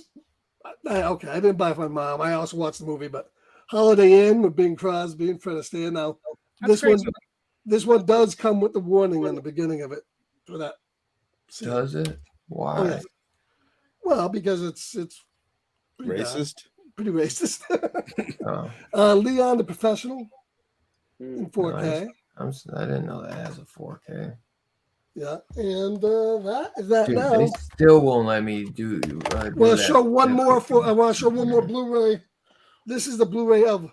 Oh yeah, Play of the Vampires. This is the movie that will be. Someone needs to cover that movie. On the first show of my show, Scarpad's Sci-Fi Sojourns, Monday night, 7:30. Dylan, Perry, and myself, and hopefully maybe some others. No way. Will be on reviewing Mario Bava's Planet of the Vampires. That's awesome. So stop by the channel and watch it. Watch it later on. Is that it, my man? That's it, my man. Hell yeah, nice haul, dude. Nice haul. Who else has some show and tell fable? Oh, and shit. I just got a tiny little bit. I got like 2 pieces here, 2 quick pieces, I guess. So first up, they're just Transformers, more Transformers. But I picked up Ironhide, Studio Ironhide. Yeah, it's probably like the best Ironhide figure they ever made. I mean, they haven't made much, but this is the best one. Happy to have them, yeah. And last week, you guys remember I showed that Cobra Hiss tank, Megatron. You get the G. Well, this week I got Whoa, Bumblebee All yeah, Striker. I've seen that one. That's a nice one. That is fucking. Yeah, so you got Bumblebee here. Oh, I love that artwork. That's very cool. very old school. Yeah. Yeah, that Old school artwork is perfect. And that's how he looks outside of the box with the figure. And, That's pretty that's what he fire. turns into, man. Yo. That's so No. good. Sick. Now, are you Did you see opening the, that or keeping it in the box? No, I'm gonna keep. Well, I watched this Transformer YouTuber guy, and he showed me how to open the box because this thing splits in the middle. I don't know if you noticed. There's like a little piece of tape there, Well, I see this. and you open both sides, right? Right. But once you do that, it just kind of loses its form in a lot of ways, and you can't keep it together anymore. So the guy showed me to open it from here on the side and how to just take the box out. So yeah, I'm gonna save the box and open it. Nice. Nice. Did you see the Holiday Optimus that they showed off this week? Mm-hmm. I'm thinking about getting that, bro. I saw it. Yeah. I was like, I need another Christmas thing. Why not? They always get you on those Christmas ones. Steph, did you have anything, brother? No, not this week. No, so you're next up. Yo. I got, first of all, shout out to the man, the myth, the motherfucking legend. Tool gun, pew to the motherfucking pew, Pedro. Thank you so much. That's awesome. Sending me a shirt. Much appreciated. And also thank Mr. Scarpad for always pointing out when we got the nice sales going on Amazon. Yeah, he does. It was like 17 or 18 bucks. It's a little slippity slip. I don't even know if I looked inside there. Yeah, it's just same thing on the inside. But 4K Evil Dead 2, awesome. To torture or don't torture a duckling by Lucio Fulci. Man. I may or may not at one point. It wasn't confirmed. I'm not sure, but I think I'm going to be doing a show about this at one point with somebody. Shh. And last but not least, this is something I've been wanting for a while now. 4K Criterion Night of the Living Dead. So super stoked on this. This is a movie that I think I'd watched a handful of times when I was younger, and I never fully appreciated it until a few months ago when I sat down. I've seen that. I've seen that in 4K too, and it looks really good. Nice, dude. I'm really looking forward to it. so I was like, I don't think I need the 4K, but I've heard that the Blu-ray, the really Blu-ray does look good, but the 4K is the blacks and everything in it are Nice, a lot better than you've ever seen before in your life. That don't come with no slip or nothing. So no, dude, I was eventually once it goes down in price, it is on sale now at Amazon. I think it's still like $24 on Amazon. I think I paid like $20 for my Blu-ray. That was all, Vern? Yeah, that's it, brother. All right, brother. Robbie, what do we got, brother? Last week I showed off my Jack Torrance pop I just got. I opened it up, so it's pretty dope, right? It's pretty dope pop. Fucking super dope pop. I think it's actually really well done, man. It's like fire. There's like a chase version where he's frozen, but I didn't want that one because I was like, no, when he's frozen, he's not holding the axe. Like that's bullshit to me.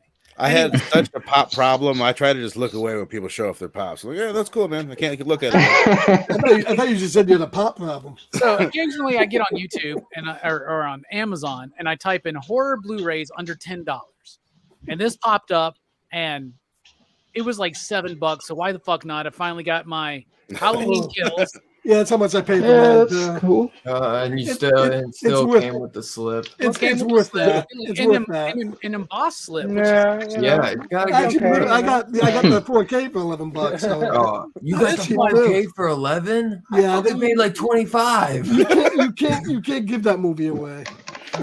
Dude, Halloween Kills, that's a good one, but they're charging like $35 for the fucking end, bro, and they're out there fucking mine. Wait, man, just wait. This one went up in price, and then it went out of stock, and then it finally came back, and it was at a decent price, so I finally picked it up. Got the Wishmaster collection. Nice. That's sold out. I have that too. Yeah. So that was a good and, opportunity.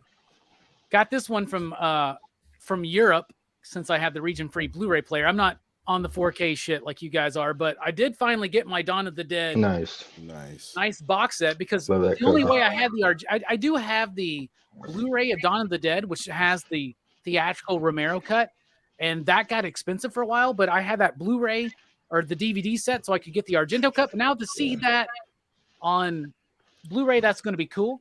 That's the Blu-ray set? Yeah, this is the Bluray set. Yeah, nice.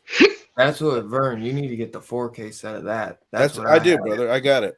You did get that? Yeah. Yep. Good. Remember, it's got that like green cover. Speaking of Stephen King pops, I showed this awesome Jack Torrance, and I just got this, which is here. Isn't that the new Carrie pop? Yes, it is. It's the new Carrie pop. So there you go. Pick that up. Nice. And to wrap it up, I got my Michelangelo as the Mummy. Nice. I think that's my favorite. Look at that. The line. Yo, is that Mikey? And his teeth. Yeah. It is the one Mikey. with his teeth. Dude, it's so great. Is that the thing with the teeth that's like ripping on the mask? Remember that they found the old mask from the original movie and it was so rotted that the teeth look crazy on it? I think that's like trying to be a riff on that. Yeah, I think that is what it is. This is a cool looking figure. I'll open this up on the next Rock and Robbie Live, which will be a week from tomorrow. So. It's kind of a bummer they made. What was it? The April one? They made that like a really hard one to get. Oh, the April one's just sitting at my shop waiting for me to buy it next, brother. Really? Yeah. Oh, I thought there was pre-order it. Like, I don't know what else to tell you. Pre-order it. So. No, I didn't plan on getting any of those, but because like the first two they released, I was like, those are cool, but I was like, I didn't need those. They're dope. If I had more money, I would get them. Is the Invisible Man one out now, or is it coming out? The Invisible Man one. I fucking love that. At my shop, we get these things way later than like Target or Walmart. Well, dude, they're getting them pretty late too. Well, no, they get them super early, and they'll get them and they'll put them out early because they don't give a shit. So I always get my stuff at my shop later than it's available usually at Target or Walmart. But the thing is, I run a comic shop and toy store, and Mike is the guy that does all my toy orders and everything. So I just look at it and be like, I'm going to want that. And so he makes sure I get it. You got it coming no matter what. And you can let, if you're like, when it comes in, if you're like, I got to grab it next paycheck. That's cool. So I work at the shop. I can hold whatever I want, man. Exactly. Benefits of having a job in retail, the rest of it sucks. But I'm such a big fan. You got one of the good ones. I'm such a big fan of the Universal TMNT crossovers they did back in the 90s. I didn't So know these they are did. right up my alley. What? Yeah, bro. In what form? Well, yeah, what was toys? the form? Yeah, Like there's they did Donatello as Dracula. Oh yeah, they had a mummy one too, wasn't it? Yeah, Raphael I have was the those. I mummy? have all of them. Yeah, I don't That's know cool. if I ever got any of those. That would be cool to have the old the only ones and the ones new I ones. have. Right? Yeah. Yeah. There's Like Leonardo these. as the Wolfman. There's Mikey as Frankenstein, and the cool thing is Nice. they glow I in the like dark.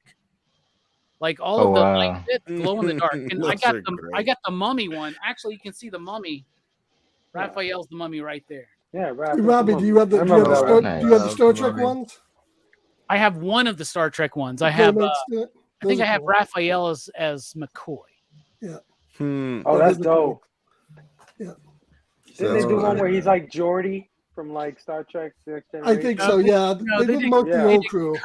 They did Kirk, McCoy, and Spock. They only did the 3. I showed this off before, but I did a little something and I switched. There you go. Nice, dude. That's dope, dude. Because I think with the black, it looks. That's the way it should be. What'd you do? You pulled it out of your Blu-ray? Yeah, dude, just the old blue. Because I don't even have the Blu-ray. I just had the artwork on an empty case. So I was like, dude. And then I saw someone put it on their 4K, and I was like, why the fuck haven't I done that yet? Because I don't even have the Blu-ray. It's just an empty case with this. So I was like, I just threw it over it, bro. And I was like, that's fucking awesome, bro. So I love how that looks with the black. That's how it should fucking look. But and then also picked up Kino Lorber's 4K of Dress to Kill. I was Get your copies now, I was gonna get that Criterion release, but dude, I'm loving Kino is just killing it. They're one of the companies to really look out for physical because a lot of stuff Scream Factory ends up losing. Kino's been picking up, so I heard a rumor that somebody's going to be talking about that one in the next. Can't wait! Yeah, I can't wait to check this one out in 4K. As Scarpad said, we'll be doing Planet of the Vampires, another awesome Kino release, and I still gotta watch it, but I'm gonna watch it tonight or tomorrow. So it's a short movie. I can't wait. Oh, well, you know me. I like to wait a little bit closer to the date. I don't remember if I showed this, but I had to reorder it because my case was fucked up. So great cover. I think I did this last week. And Robbie was showing it off, so I had to pick it up because he said it came with the slip and it was on sale. And I am a fan. Yes, sir. So I was like, might as well get it now while it's on sale, while I can still slip. Even though I feel like this will probably have the slip for a little while because I don't think a lot of people are mixed on this, but I was not a rush. I grew up with this one. That was a weird one. Fondness of it, but I understand it's not a weird one by any means. But Christina Ricci's aged quite well, bro. It's one of those movies where Rick Baker and Wes Craven are both like, I don't want my name on that movie. Yeah. Well, Wes Craven's name couldn't get detached, but even Rick Baker couldn't. Even Rick Baker. You know what it is? Yeah, the he's commercial. He's still on here, commercial for that He didn't want to movie. be on there, yeah. The commercial And for that movie threw it to off. show That's what we're it was. doing next week, this is a Code Red Blu-ray sent to me from Scarpad. From Mountain Dew? Code Red, yeah. Mountain Dew put this hell out. yeah, man. Dude, Mountain Dew's a big fan of the Shat, I guess. Do the do. So that'll be fun. So then, I gotta have there's actually Scream Factory. Yo, you ever seen Bone Tomahawk? Yeah, I've seen that. With Kurt Russell. Yeah. Dude, you guys are It's been a lucky. while, but yeah. So. It's hard to watch stuff like that. I don't know if I'm going to be here next week, yo. I'm just spider stuff. I don't know. Maybe one giant spider stupid movie would be enough. Wow. You must embrace David Arquette's in the this, classics. Scream. Isn't Scarlett Johansson in that too? Yes. All right, I'll be here next week. Yeah. All right, I'm down. Mr. Look behind this motherfucker's wall. Look at all them Star Trek books. I'm not coming for a Shatner movie. Hey, bro, this is Star Trek next Hey, listen. While you're watching Kingdom of the Spiders next week, remember that this was made in the 70s, the statement that says there was no animals harmed in making this picture, they did not have that in this one. Hey, by the way, also there when was a lot of animals harmed, when you're watching Godfather in the especially next week, spiders.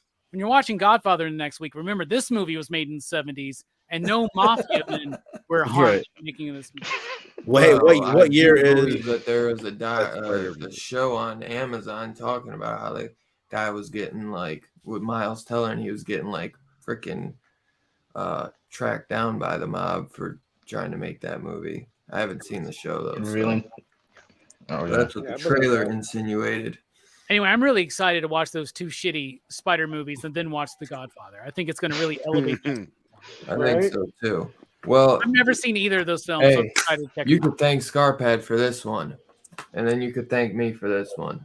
You can also, Dylan, like, let's break some kayfabe right here. Dylan was like, hey man, what do you think about the list for the rest of the year? And I was like, everything's great except for that spider double feature you got, bro. What's up with that? You need to go back.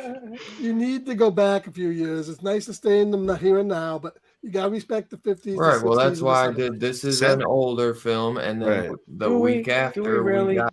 I don't know. We have a new movie the week after. So a lot of my favorite horror movies are something a little different.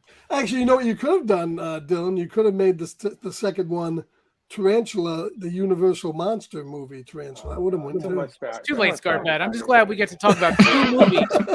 I'm just glad we get to talk about 2 movies. Listen, if you make a movie with roaches, I'm definitely out. You just count me out. There's the nesting. That's about the nesting. Yeah? Let's do the nesting. I'm just happy to do 2 movies. Eight-Legged Freaks is a short one, man. It's like an hour and 20, and I look forward to it. I bet it's gonna be. This fun. is an hour and. It's 15, funny. It's entertaining. This is like an hour and freaking 15, man. So.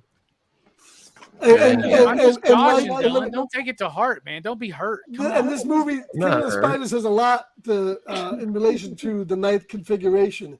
It opens up with like one of the worst songs you'll ever hear in your life. So look forward to that. Really selling me. And it ends with a freeze. Well, yeah, I know. You're gonna love it. Well, dude, he sent me this and I didn't plan. I was just like kind of like putting it in the back, and he's like, "You gonna ever review that?" I said, I sent that to you. You gonna review it? I'm like, oh, I was like, you were serious. I was like, you were serious about that because he shit on it. I had to sneak that fucking disc out of the library for you, man. There's this movie Barbarian. I think you should watch Scarpad. What's that? You should watch that. Barbarian? Yeah, you're twisting Dylan's arm over there. I think you should watch Barbarian. Man. I watched Barbarian. I tell you what, Scarpad, this better be in your fucking Plex server. That's all I'm saying. I think it is, yeah. You better make sure. I'm not paying for that shit. I know it's $4.99 up on Amazon Prime. No, thank you. $4.99 too much. Dude, you need it for your chat. You need it for your Shatner collection. Chill out. Yeah, watch next week. He's gonna fucking be loving this, man. He's like the chat, man. The chat is in effect in the 70s. Hey, William Shatner's coming to my con in April. I'm pumped. I love William Shatner. Oh, that'd be great. If he's alive still, he's gonna be. Yeah, I was gonna say, I'm shocked. Dude, you could bring this to him and have him sign it, bro. They just announced today. Why would I have him sign that? Is this like $100? He would probably get a kick out of it. He would sign it, but he's gonna charge you like $50 to do it. Are they doing the Stan Lee with him? Are they like wheeling him out to cons and shit? I don't know, man. Great. Yeah. He still goes to some cons. Oh, he's a great. But he's been going to a lot of virtual ones. Is he like Betty White, the male Betty White? He's yes. Yeah, right. He's been going to a lot of virtual ones. He was in the Twilight Zone, guys. That's a great. I do love that. I'll tell you what. He was on Bill Maher's podcast. He's sharp as hell. Damn. He sounded great. I like William Shatner. Don't get me wrong. It's just I'm just saying that we've had a good time on Horror Fest, and Barbarian was dope, and with spiders and eight-legged freaks. This is a palate cleanser. You gotta have some levity after the intense movie. You gotta enjoy the full spectrum. I'm gonna watch it with an open mind and 8 legs. Bro, it's a creature feature, like Mr. Look at these guys. We switch it up, bro. Switch it up every now and then. I'm not gonna be here next. Well, the thing that got me is the movie had an untypical 70s ending. So we better end this show before Scarpad spoils both these fucking movies. Feelings hurt. It takes all the bits. Come on, let's go. Well, make sure I'm sure you guys are gonna be so happy to watch these movies this week, or not, and just maybe just come and hear us shit on them next week. Well, you want to? I like it. I like Eight-Legged Freaks. So, I want to hear about 20 minutes on what the Kingdom of the Spider is going to mean to Robbie. I want to hear him. I want to hear it. I'm gonna be like it's gonna mean a lot.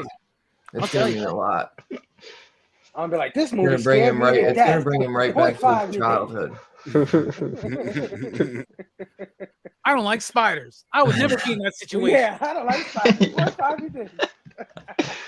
Many spiders meet their doom in this movie. So. But yeah, it's actually a spider snuff film if you think about it.